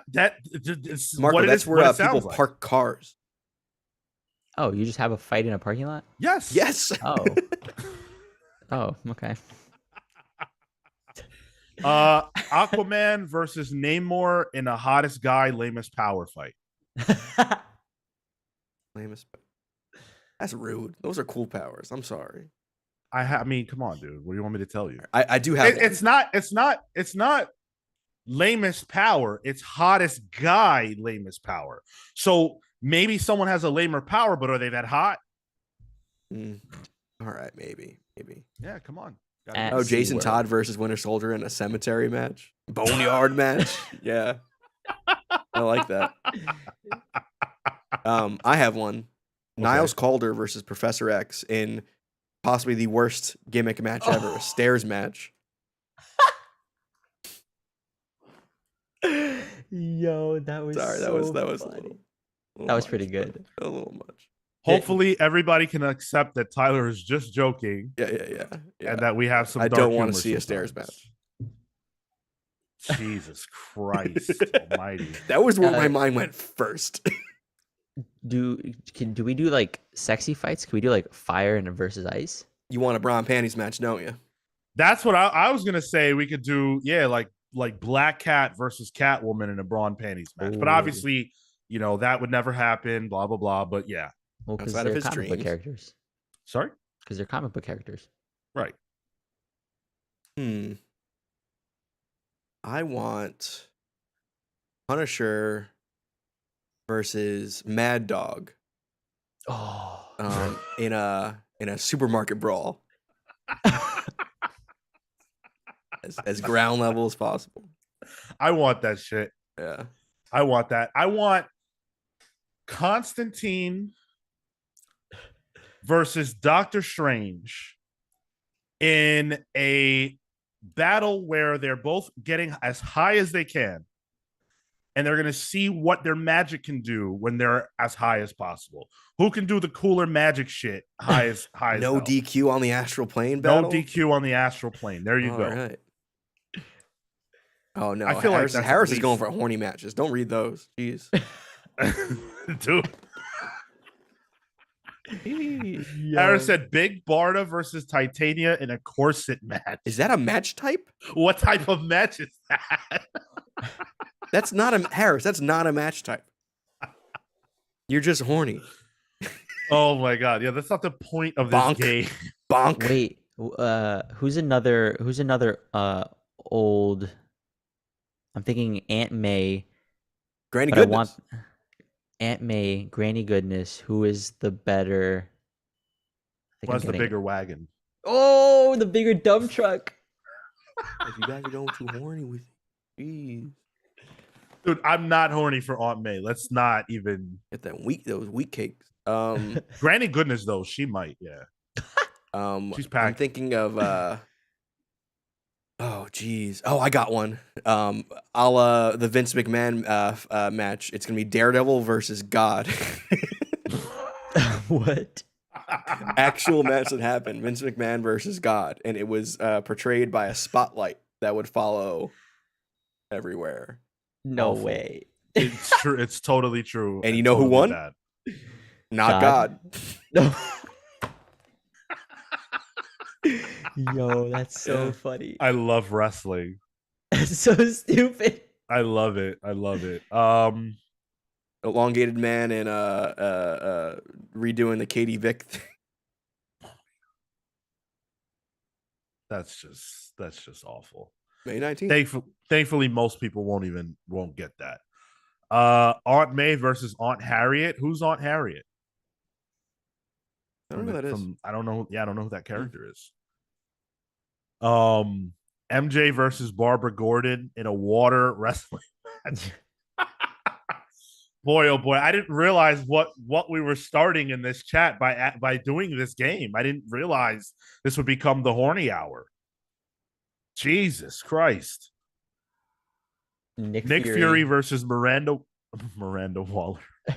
Waller in a casting competition to see who can get a good show. Yeah. Well, I think Amanda Waller won, right? Because she was. Oh no, she wasn't on Peacemaker, really. No, she was. She was. Yeah. So she won. Nick Fury's out. What are some really good Hell in a Cell match? Who would that be with? Hell in a Cell. Oof. Demon versus Hell in a Cell is a giant cage that is that has a ceiling to it, so you can climb the cage and fight on top of the cage with only the ring and whatnot below you. Oh shit. And people have fallen through that to the ground. You never seen the Undertaker throwing Mankind off the top of the cage? What? You gotta, oh my God, Marco, you gotta see that. You are the most surprisingly pop culture like illiterate person. Like these are things I feel like in my mind are like staples of American pop culture, and like you just never heard of it. I'm like, what the? No idea what you're saying. So I've got one. Black Panther, Okay. Green Lantern, Jon Stewart, Blue Marvel, Spectrum. You know where I'm going. Oh, it was her business. A black battle royal, because there can only be one black character. It's true. So we're gonna get rid of all of them, and we're gonna see who comes out on top. Only one that's at what a we're time. gonna do. Yep. Yo. And that's how we'll open the show, because you know that black people got to go first. Hey, openers are usually the ones that go 100%. So yeah, Got that shit right. It's an NXT rule there. Legatus Vaith said Quicksilver versus Flash in a time limit match. a 1 second time limit. That'd be harder to watch than a Fiend Hell in a Cell match live, I think. Oof, rough. Blacklash, the pay-per-view. Yes, I'm with that. Chill. I'm with that.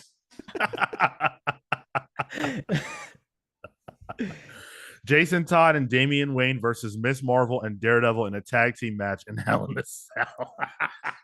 That's so random. Oh man. All right. I think we've gotten it out of our system. Flash Thompson, Steve Lombard, high school hall.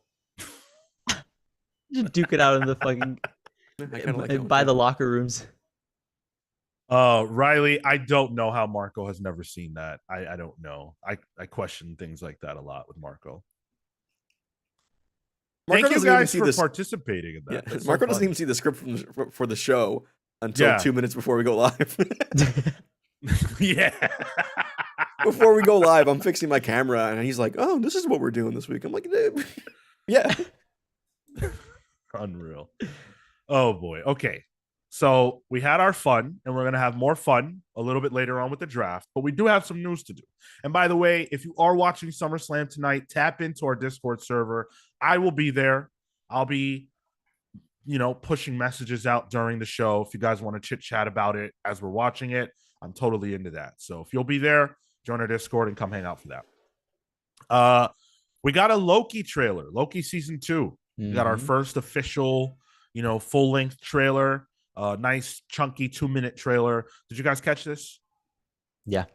Looking forward to it. I have been excited for Loki. I really like the show, and I've been ready to see how stuff plays out, especially where things got kind of left off. And what was the movie that he popped in? Multiverse? Is that the end of the Multiverse of Madness? I don't even remember, to be honest.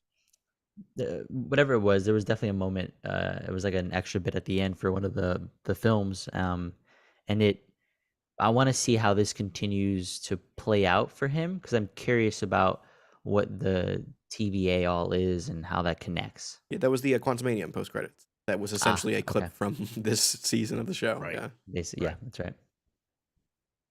I thought it looked fine. I like Loki season 1. It felt like it was actually made for a TV show in the way it was paced out. Yeah. So yeah. And then we have Kihei Kwan in this too, who I'm a fan of. So cool to see him in this. Mm-hmm. They're setting up that Loki's like displaced in time, which I think is pretty interesting. Kind of felt like Across the Spider-Verse or the Spider-Verse stuff, when they're glitching a bit. Yeah. A little bit. And it feels like, weird to say, but like the reverse of last season, where like last season they were chasing the variants and everything else. Now Loki's the one who's displaced, and he's all over the map. So I really like that. The first season felt like it had appropriate stakes for a show. Yep. And I think that was one of the things that I really liked, especially that last episode, which some people didn't like as much, but I did, because I felt like the show did a great job of establishing like the TVA clearly matters. And Kang is here. And these two characters, Loki and Sylvie, in this moment, can change the course of history one way or another. And that I thought was super compelling. I'm excited to see how they build on that, the consequences of the decisions that they made, and the Kang of it all. We do see Jonathan Majors in this trailer. Yep. You know, there was conversation about that. How would people feel about seeing him? How did you guys feel about seeing him in the trailer? I don't know yet. I need to see how it plays out. I was down on the character because of Ant-Man, and so to see him here, it feels like, oh, like he's been brought down a peg, where he became this movie villain, but really it was a wet fart, and actually he should have stayed a TV villain kind of thing, if that makes sense. I mean, leaving out the whole Jonathan Majors of it all, which is its own thing. I'm kind of with you where, like, I thought he did a good job as Kang in a movie that didn't deserve him acting that well. And then the state of where he ends off in Quantumania, it's just like, all right, what are we doing here? Yeah. And then the post credits with like Victor Timely, I was just like, oh, all right, it is a little confusing. The other characters, the rest of the ensemble in Loki is what I'm actually interested in, like Sylvie and Mobius. Mm-hmm. They look fun. Ravonna, yeah. The characters in the cast, I think, like our crew is really, I think, fun to follow. So that's gonna be the thing that grounds me more so than Kang and his story at the moment. I wasn't bothered by seeing Majors. You know, we still don't know the fullness of what went on. You know, the trial this week was delayed. He showed up for trial and it was delayed. So there's still ongoing stuff happening with that. And I think Marvel's perspective is, hey, we filmed this show. We're not going to not release this show. We're certainly not going to recast for the show. If people are cool with Majors being on it and seeing him, we'll let this play out until a court tells us that this is a bad dude. At which point, I think they'll have to make the decision to get rid of him. But until he's judged in a court of law, I think they're cool with using him. And I wasn't bothered by that. If the show's good and he's good in it, I think that will change the narrative. Whereas with The Flash, I think that was different because whether people remember this or not, very few people liked Ezra Miller as the Flash, even in Justice League. Like, that was a lesser popular performance. And there was video evidence of Ezra choking out fans. So, like, right, there's enough exactly hard evidence to be like, oh, this dude ain't, they ain't it. You know, it's indisputable. Like, you can't, whether you want to argue about whether he put bullets in babies' mouths or whatever else that didn't get like criminally proven, we know he choked a woman. We know that, and we know he harassed a couple at a bar or whatever. Or I'm sorry, geez, my bad. We know that they did these things. So, yeah, to your point, I think you're absolutely right. With Majors, it's still up in there. Marco, stop flash running down there. I saw you. Yeah. It's also a podcast, Marco. It's the new dance. It's the new dance move, dude. It's, all the people at the club are doing it. Oof. I'm very much looking forward to this show. I think this will be a palate cleanser after a few bad runs or not so great runs. October 6th, so not too long to wait. A couple months out. Did you say a couple weeks? I said nice. Oh. Perception of time is very it is a couple. It is a couple weeks. It's a couple months. No, it's not. October's 4 weeks away, 5 weeks away. Oh wait, we're in August. Yo, Marco, get some sleep after the show. Recharge, what is buddy. You're burning the candle at both ends. You need a little break. 8 weeks. 8 weeks. That's not bad. It's been 8 weeks. It's been. Dude, that's Top Lane says we also know they went into a side quest in Vermont. Yeah. A side mission for evil. Yeah, I'm hyped. I think it's gonna be good. Yeah. There's there's something that we recently learned. This came out of San Diego Comic-Con. And one of the things that I think a lot of people were looking forward to finding out at this event was what happened to Donny Cates. Donny Cates had promised some answers to come out of that event, and we got them. We did get them. So we do have to wish Donny Cates a lot of luck in his recovery, because actually I want to set this up a little differently. Tyler and I have had an ongoing debate, if you will, about why Donny Cates has been absent. Tyler has said it's because of, the divorce and the business, kind of the aftershock thing going poorly. Yeah. I knew my gut was like, oh, he's not working on anything right now. There's nothing percolating. My answer is he's working on stuff, but it's coming. And as it turns out, we're both wrong, because Donny Cates was in a very, very bad car accident, a horrific car accident. And he actually told Sal and the crew from Comic Pop at San Diego Comic-Con, he gave them the scoop and told them to report it on their channel. So this is what he said. Quote, or this is what Sal said. Quote, we ran into Donny Cates on the floor of San Diego Comic-Con. He came out from hiding, and he asked us to mention on the show this piece of information to folks out there. Donny Cates apparently was involved in an automobile accident. He was severely injured. He has actually the scars to prove it. He broke a bone near his ocular area and went through a severe period of rehabilitation, and is now trying to essentially recover the pieces of his life. And so he doesn't remember the last at least 6 months. So we wish him a speedy recovery and all the best. And we hope that he gets the help he needs, because he seems to be still in some sort of difficulty. He has been very vocal about the fact that he used to have a stutter. It's a little bit more pronounced nowadays, and it just made me feel for him. So we just wish that Donny feels better and that things turn around for him. But he said, mention it on your show, that Donny feels better, and I'm like, all right, we'll do it. So he was severely injured, and now he's recovering and trying to pick up the pieces of his life. Also, he's divorced. That also occurred. Damn. Rough. Bleeding Cool got additional words from him.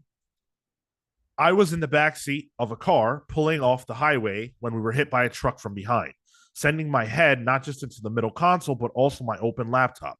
The result was shattered my orbital socket, sliced my head open like a grape, and caused a not insignificant amount of bleeding on my brain. So yeah, for me, I was in a car heading to the airport, and then boom, kind of teleported to the hospital ER with no real idea what the hell had happened or who I was. Not my favorite thing that's happened this year, and it's been a weird year. But like the video says, I'm back on the mend, and it's better every day. The good news is that I've had the opportunity to read my own books, and they have all been a surprise. Did you know Cosmic Ghost Rider is actually Frank Castle? Wild. At least he has a good sense of humor about it. Yeah. That's rough, dude. He said, I've been relearning how to tie my own shoes and feed myself and all that boring crap, but I assure you a little brain damage won't stop me from doing whatever it is that I seem to do that you all enjoy so much. Wow, that's crazy. I mean, I'm glad to hear that he's back on the mend. He's recovering. It still seems to be a long process, and it will probably continue to be so, but good that he's at least in good spirits. Yeah. And there is an image going around of his injuries and what he looks like. And yeah, I didn't want to put it on the stream. Cool. Yeah, I'm glad you didn't do that. They are to look at. So if you're sensitive to seeing people with injuries, you might not want to look for that. It looks bad. It does. Yeah. I really, really hope that he's able to bounce back from this, like in life in general, but also as a writer, because that's how he feeds himself and his family. And we don't know what the future holds for Donny Cates. We don't know how he's a different person. Sometimes people have these types of brain injuries and you sort of change. Yep. Maybe he doesn't want to do the same things he's done. Who knows? That's something only Donnie can answer. But I truly hope that he's able to put the pieces of his life back together and bounce back stronger. Yeah, I don't know the guy personally, but that is a lot of stuff to happen in a year. Yeah. I know about having a shitty year, but this is next level. So, yeah. Yeah. Hope it works out for him. And I think now we understand that Donny Cates really was going to be bringing the Ultimates back, bringing the Ultimate Universe back, because he was the one who he got credited with such, or not credited with such, but he was thanked in the first issue of Ultimate Invasion. There was a special thanks to Donny Cates. And the rumor back as far back as 2020, I think, was, or maybe even 2019, was that Donny was working on that, on bringing the Ultimate Universe back. So I wonder if what Hickman did was in some way inspired by what Cates had been working on. Or I guess he wouldn't have taken it over necessarily. I don't know. But yeah. Interesting. A big what if for comics then. Yeah, absolutely. Well, we've got another what if, but this one is in the DC film universe. Because I'm saying, what if James Gunn has lost his mind? Because Gal Gadot says that she is working with James Gunn and Peter Safran to develop Wonder Woman 3.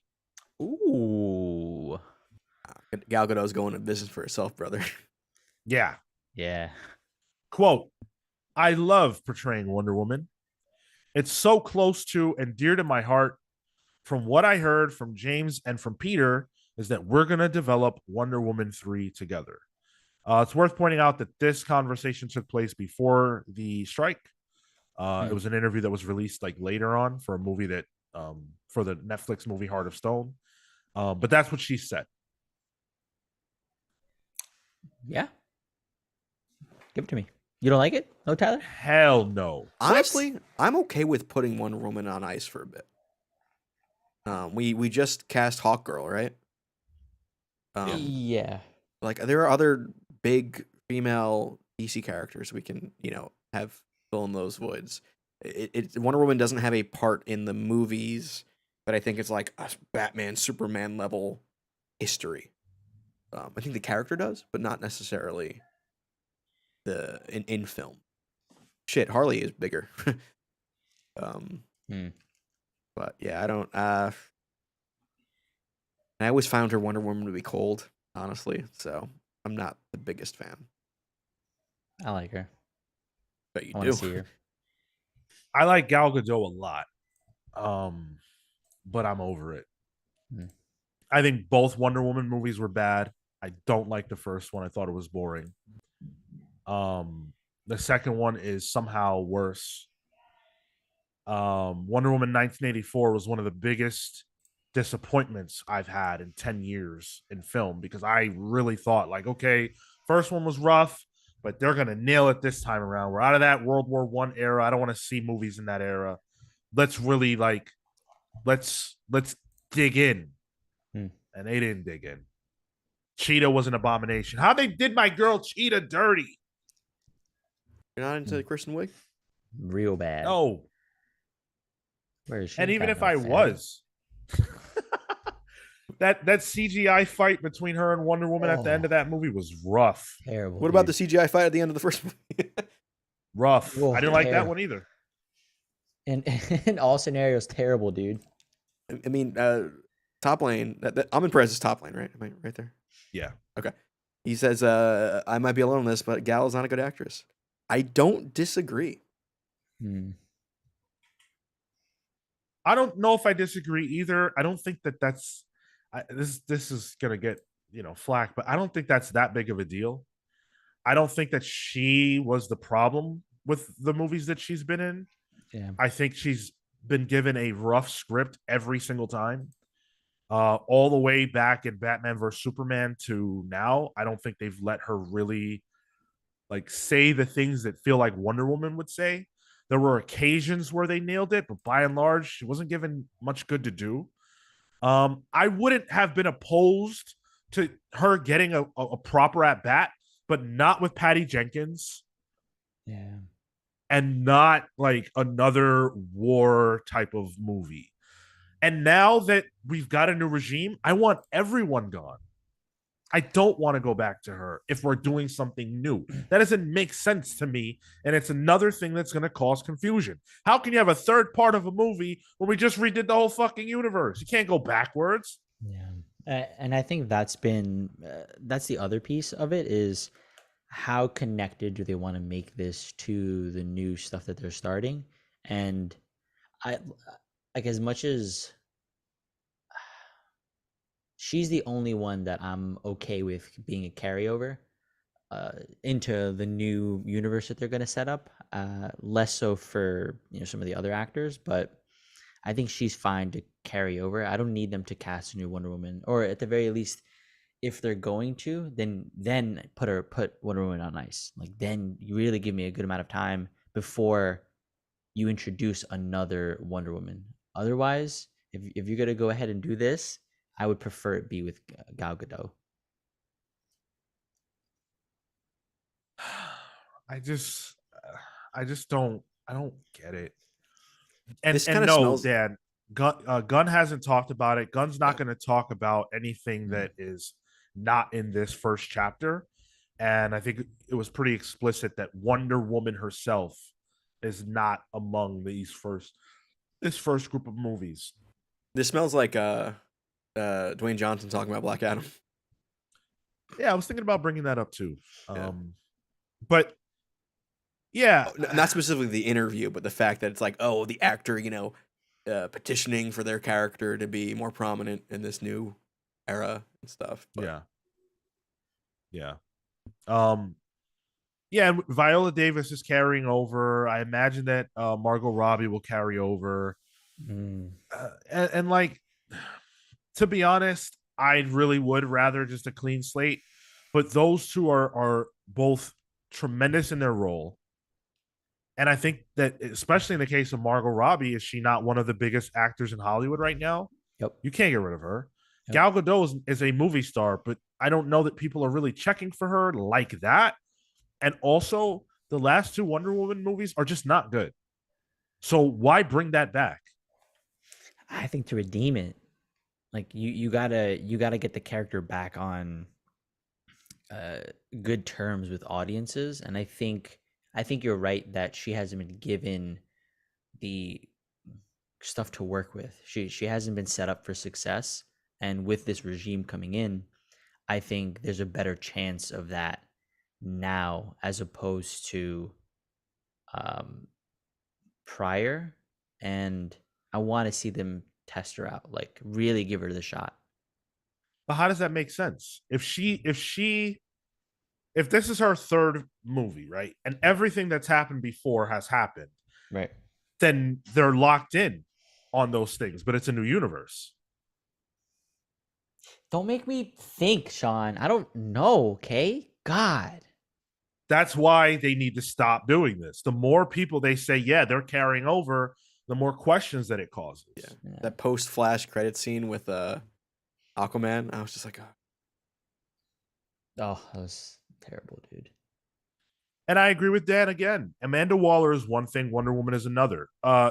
Amanda Waller is like a character who she matters, but she's not a focal point for us. She's not a POV. She's not somebody whose adventures we're necessarily following. She is a foil for whatever's going on in DC at the time. Whereas Wonder Woman is a very specific character, a specific actor whose adventures we are invested in. She's been our POV at least twice. I think that matters. And I think that we shouldn't continue with that. But, this is bad news to me. Sure. It also reeks of non-news to me as well. You think it's BS?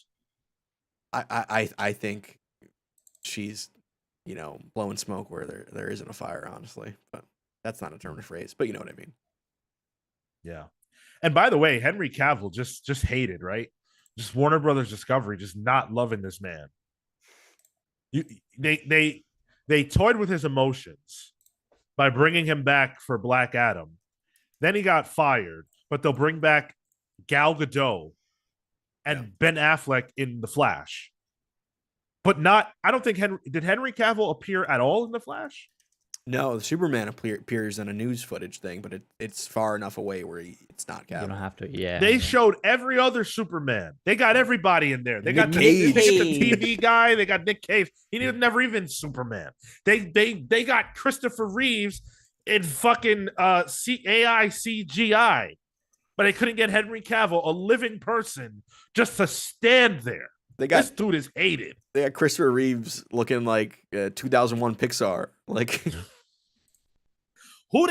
whose bag did he shit in? I don't know. Who did he Randy Orton? Because Randy Orton used to shit in people's bags. So who did he do that to? That doesn't even seem like that kind of guy, you know? He seems like kind of a nerd, honestly. I thought so, but I mean, some nerds are obnoxious and annoying, and I'm not excluding myself from that. Maybe he's obnoxious and annoying, and people just don't want to be around him. Because didn't things go south on The Witcher as well? No, he just had to book something else, I think. Okay. Yeah, it was a conflict, right? It was a conflict, yeah. The Top Lane says the actress who played Mary Marvel. Oh, I would like to see her get a shot as Wonder Woman. Ooh. She definitely looks the part. Huh. I don't know. I didn't see that second movie. So it's pretty good. Don't lie. Me personally. No, all right. Here we go. Me personally, I really want to see Wonder Woman's harder edge. But I want to see that tempered by a great love for humanity and a kindness. Yeah. I think that's doable. And I want them to lean into that. And I hope that James Gunn understands the essence of Wonder Woman. I kind of want the Azrael Cliff Chang version of Wonder Woman. Like let that be the mystical fantasy side of the DC universe. And like she still has those core characteristics, you know, like a actual caring person and compassion and stuff. But like have it be your, I don't know, like Percy Jackson sort of thing going on. What? MJ in the chat says, is changing hierarchy at MCU the only way to bring back the old MCU? Now, I don't know if that was intended to be a joke or not, but it got me because the hierarchy of the MCU would only change if we brought in Dwayne "The Rock" Johnson to be a part of it. And clearly, he wasn't able to change. Well, the hierarchy at DC did change. It just changed without him. Yeah. Yeah. Speaking of which, Dwayne did say this week that Black Adam went wrong, things went left because the leadership changed, which is a very convenient excuse to be able to make. Dude said, I'm not mad. I'm not mad. It's fine. I'm mad. Oh man, Black Adam or The Rock, funny guy. I think it's draft time. Ooh. Yeah. And we hit the goal. Let's go. We didn't hit 30.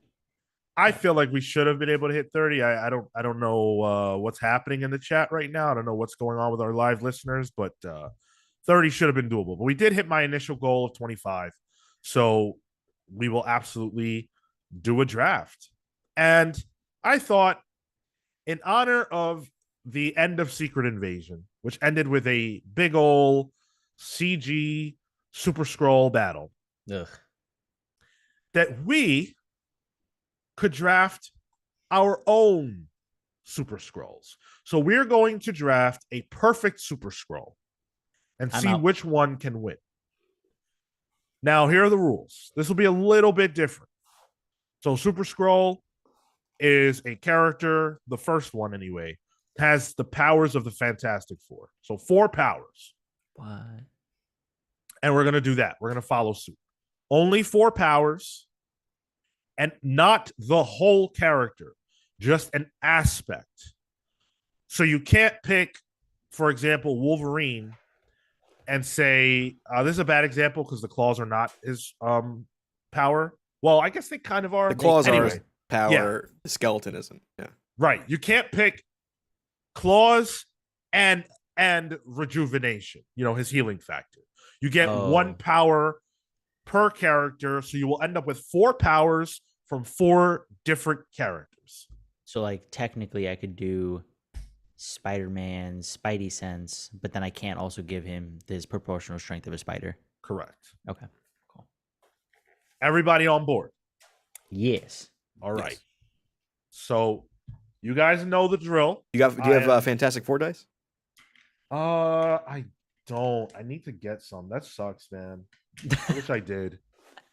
But I do have my handy dandy X-Men dice, which I will use for this draft.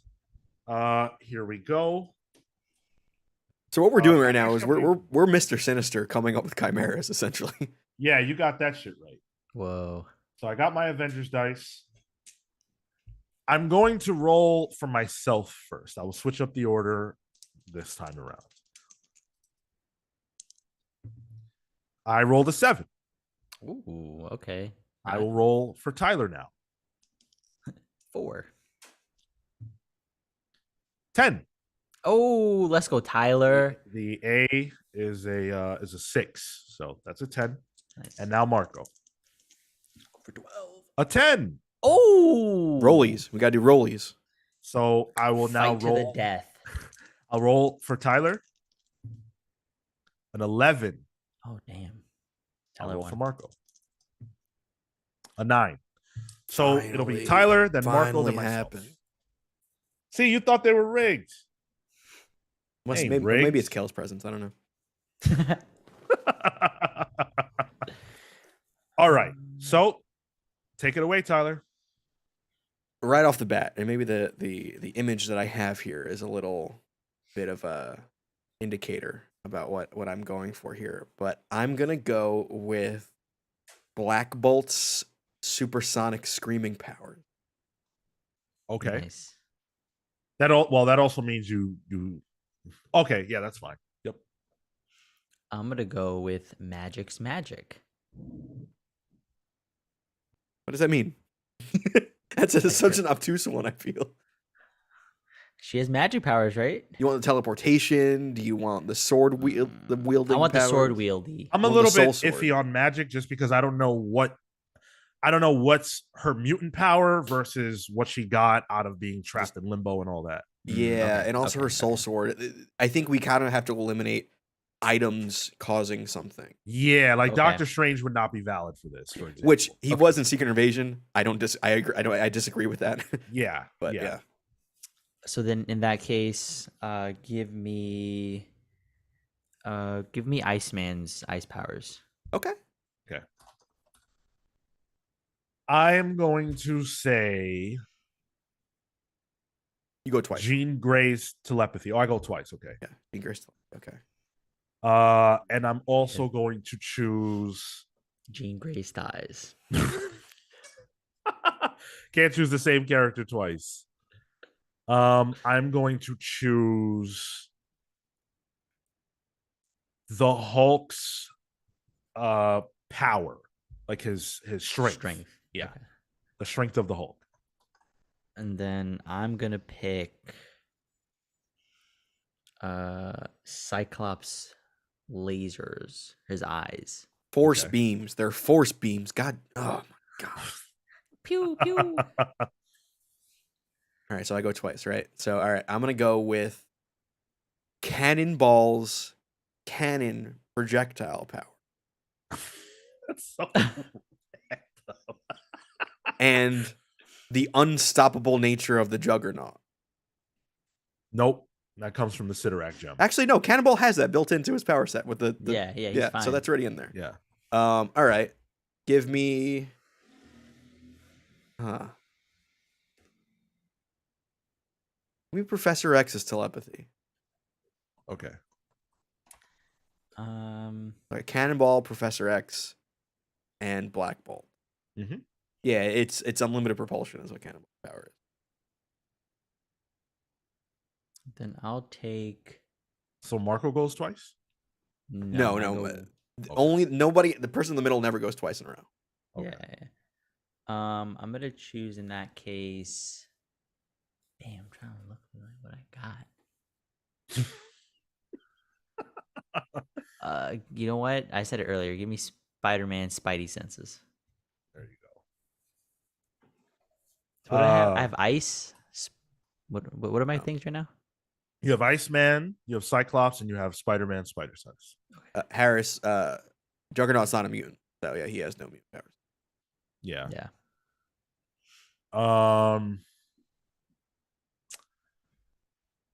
This is where it gets a little bit tricky. I'm gonna go with I'll go with Wolverine's healing factor. Wolverine's healing factor. Okay, you go twice, Sean. So okay, now you get your last. So I'm banging it out right now. I will go with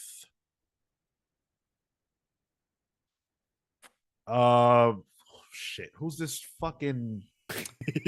What's his name? Oh my god, is it Prodigy? No, the mutant that. It's not Prodigy. The black dude from X-Men First Class whose ability is Darwin. Darwin, yes. Darwin. Didn't really Darwin's work out ability too well for him there. Survivability. Yeah, survivability, ultimate survivability. Okay, all right. Yo, Classy says I'm taking Chad Paul's power, his Riz.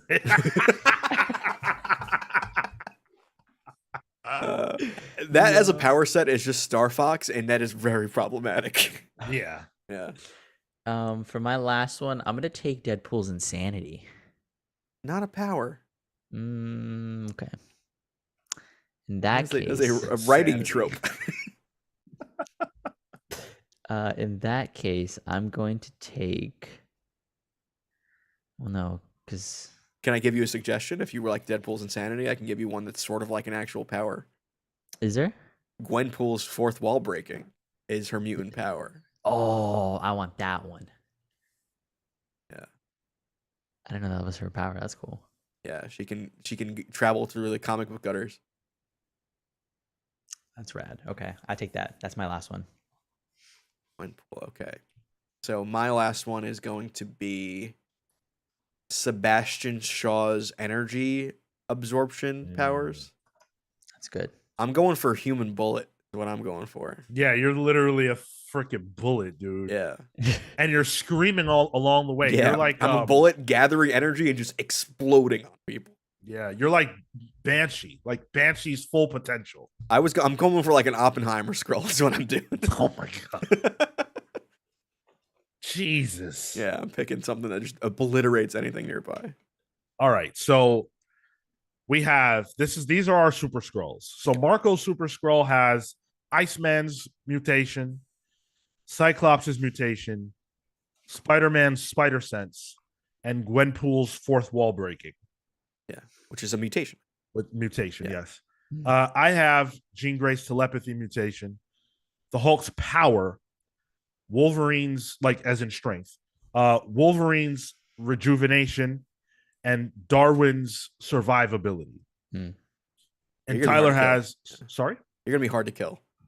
Yes, that's the idea. I'm unkillable, I'm super strong, and I have telepathy. Whereas you, Tyler, have the ability to just shatter things with your voice, hypersonic voice, Cannonball's propulsion, Professor X's telepathy mutation, and Shaw's energy absorption mutation. Yeah. I'm just trying to get out the way. You're dead, Marco. No, Marco just jumps in the gutters and he's fine. Like, ooh.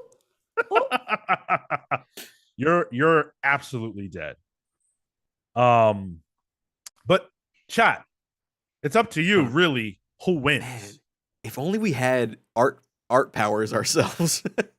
Because one of my favorite things about Super Skrulls is like seeing what it looks like with those powers, you know. Yeah, I do love that. My Super Skrull has mutton chops from Shaw. He's got the mutton chops. He's got the flaming tuchus from Cannonball, the fork, and what was my other power set? Yeah. Professor X. Yeah. He's bald. Wow. No, he has the helmet. He's bald with mutton chops. Yeah. That's good. He's like the lead singer of Motion City soundtrack. No, he has hair. He's bald now? I don't know. I mean, it's been a while, so. Okay. Sean wins. I'm gonna pull up I right now. overlapped with Darwin and Wolverine. I disagree. I think so, but I wanted ultimate survivability. Like I wanted complete unkillability. And also, there are some ways Wolverine can be stopped, and Darwin says no to that. Who had the best Super Skrull? Let us know what you guys think. Of course, the pals will refrain from voting. Tyler, you voted? No, I tried to from the fucking Streamlabs, but it's like you can't do this from the Streamlabs. I'm like, God damn it. Get those votes in as we close things out. Thank you so much for joining us today. We've got a lot going on in our neck of the woods, and we want you to be a part of all of it. Tomorrow, we have the community event where we're going to be gathering, playing some games, hanging out, shooting the breeze from about 1 to 3-ish p.m. Eastern Standard Time. So if you're so inclined, if you've got some free time on Sunday and you want to chill, it'll be a lot of fun. That's a pal's guarantee. We'll be around. We'll be hanging. Yep. Tonight, if you're going to be watching SummerSlam, I at least will be there. We can chat. We can shoot the breeze on Discord, send messages about the event if we're enjoying it, etc., etc. Next week, we have Heather Antos joining the show. Fingers crossed that she can actually make it. We will know, I assume, within the next couple of days. But if that does happen, that'll be a lot of fun. And you can tune in for that at 10:15 a.m. Eastern next Saturday, 6 p.m. Eastern for Pals Pools. The best way to support the boys, support your boys, is patreon.com/thecomicspals, where we are always giving you more bang for your buck. We have a lot of cool stuff up over there. A lot of people seem to be enjoying Tyler's New 52 ranking. I thought it was pretty cool. So if you're into that, check that out. You can get access to that at our lowest tier. So that's our newsletter tier. We've got a lot of cool stuff there. Every week there's a new newsletter going up. And that's just for showing $3 worth of support. So we appreciate everybody who hits us at any level. Like the video if you like it. If you're not subscribed, subscribe. All those things help. That's the free way to support, and we appreciate and love everybody who supports us on any level. So thank you for doing that. Join our Discord server. Love the interaction and chats over there. It's always a great time. And let's get the poll result. Let's see what we got. 9 votes, 56% to Sean, 11% me, and 33% Tyler. Sean, you've won. I like these numbers. It's showing on Streamlabs as 11, 33, and 55. These are my ADHD likes this. 90. That's 99%. Yeah, it's point up. Something. Yeah, it never fully adds up with 3. Yeah, I don't know why. Because numbers in math, Marco. That's why. No, but you just like magnets. How do they work? I don't know. Just add one of the B12 and you're good. Every time we do a draft, I feel like Legatus Vaith always has a really good one. Sue Storm, Emma Frost, Magneto, and Exodus. That's pretty good. Oh yeah, that is a good one. What is Exodus' mutant ability? Simping? Oops. Well, we're not on Twitch. I'm fine. Is that a banned word over there? I think it is on Twitch. Yeah. Still, right? That's funny. Yeah. That's funny. Plugs. Marco, you're up. Thank you so much for tuning in to another episode of the Comics Pals. You can follow me on Instagram, Twitter, or X, Threads, all the things at Mr. Marco Enomoto. Come talk to me about silly stuff. Did you get that Blue Sky invite, Marco? Nah, I'm not interested, dude. It's just another platform, another app for me to download that I'm not going to use. So, I was going to say my last the last SummerSlam I'm going to get is going to be Big Wheel versus Ghost Rider in a race to the death match. That's just a race. Well, I like that. Tyler? You can follow me at the Tyler Olson on Instagram, Twitter, Threads. Oh, wait, Twitter's not a thing. You know what I was talking about. Yeah. Follow us on TikTok. TikTok's fun. Talk to me about Baldur's Gate. That was a lot of fun. I'm having fun with that. I'm gonna play with that a little bit later. Or talk to me about the movie Mamma Mia. I went to a Mamma Mia sing-along screening the other day. Really? Great movie. I love Mamma Mia. One of my favorites. If you have a favorite ABBA song, let me know. But yeah. As for me, I feel like I threw you off on that one, Sean. Yeah. I am on Twitter and Instagram. Twitter, formerly known as X, or X, formerly known as Twitter, and Instagram at Sean Soapbox. I'm watching SummerSlam. I'll talk about it on Discord. Thank you guys so much for joining us. This has been a fantastic show. Appreciate everybody that tuned in live. Appreciate everybody that's tuning in at any time. Thank you so much for your support. It means the world to us. Sorry. Until next time, we love you. We thank you. We're the Comics Pals signing off. Take care, guys.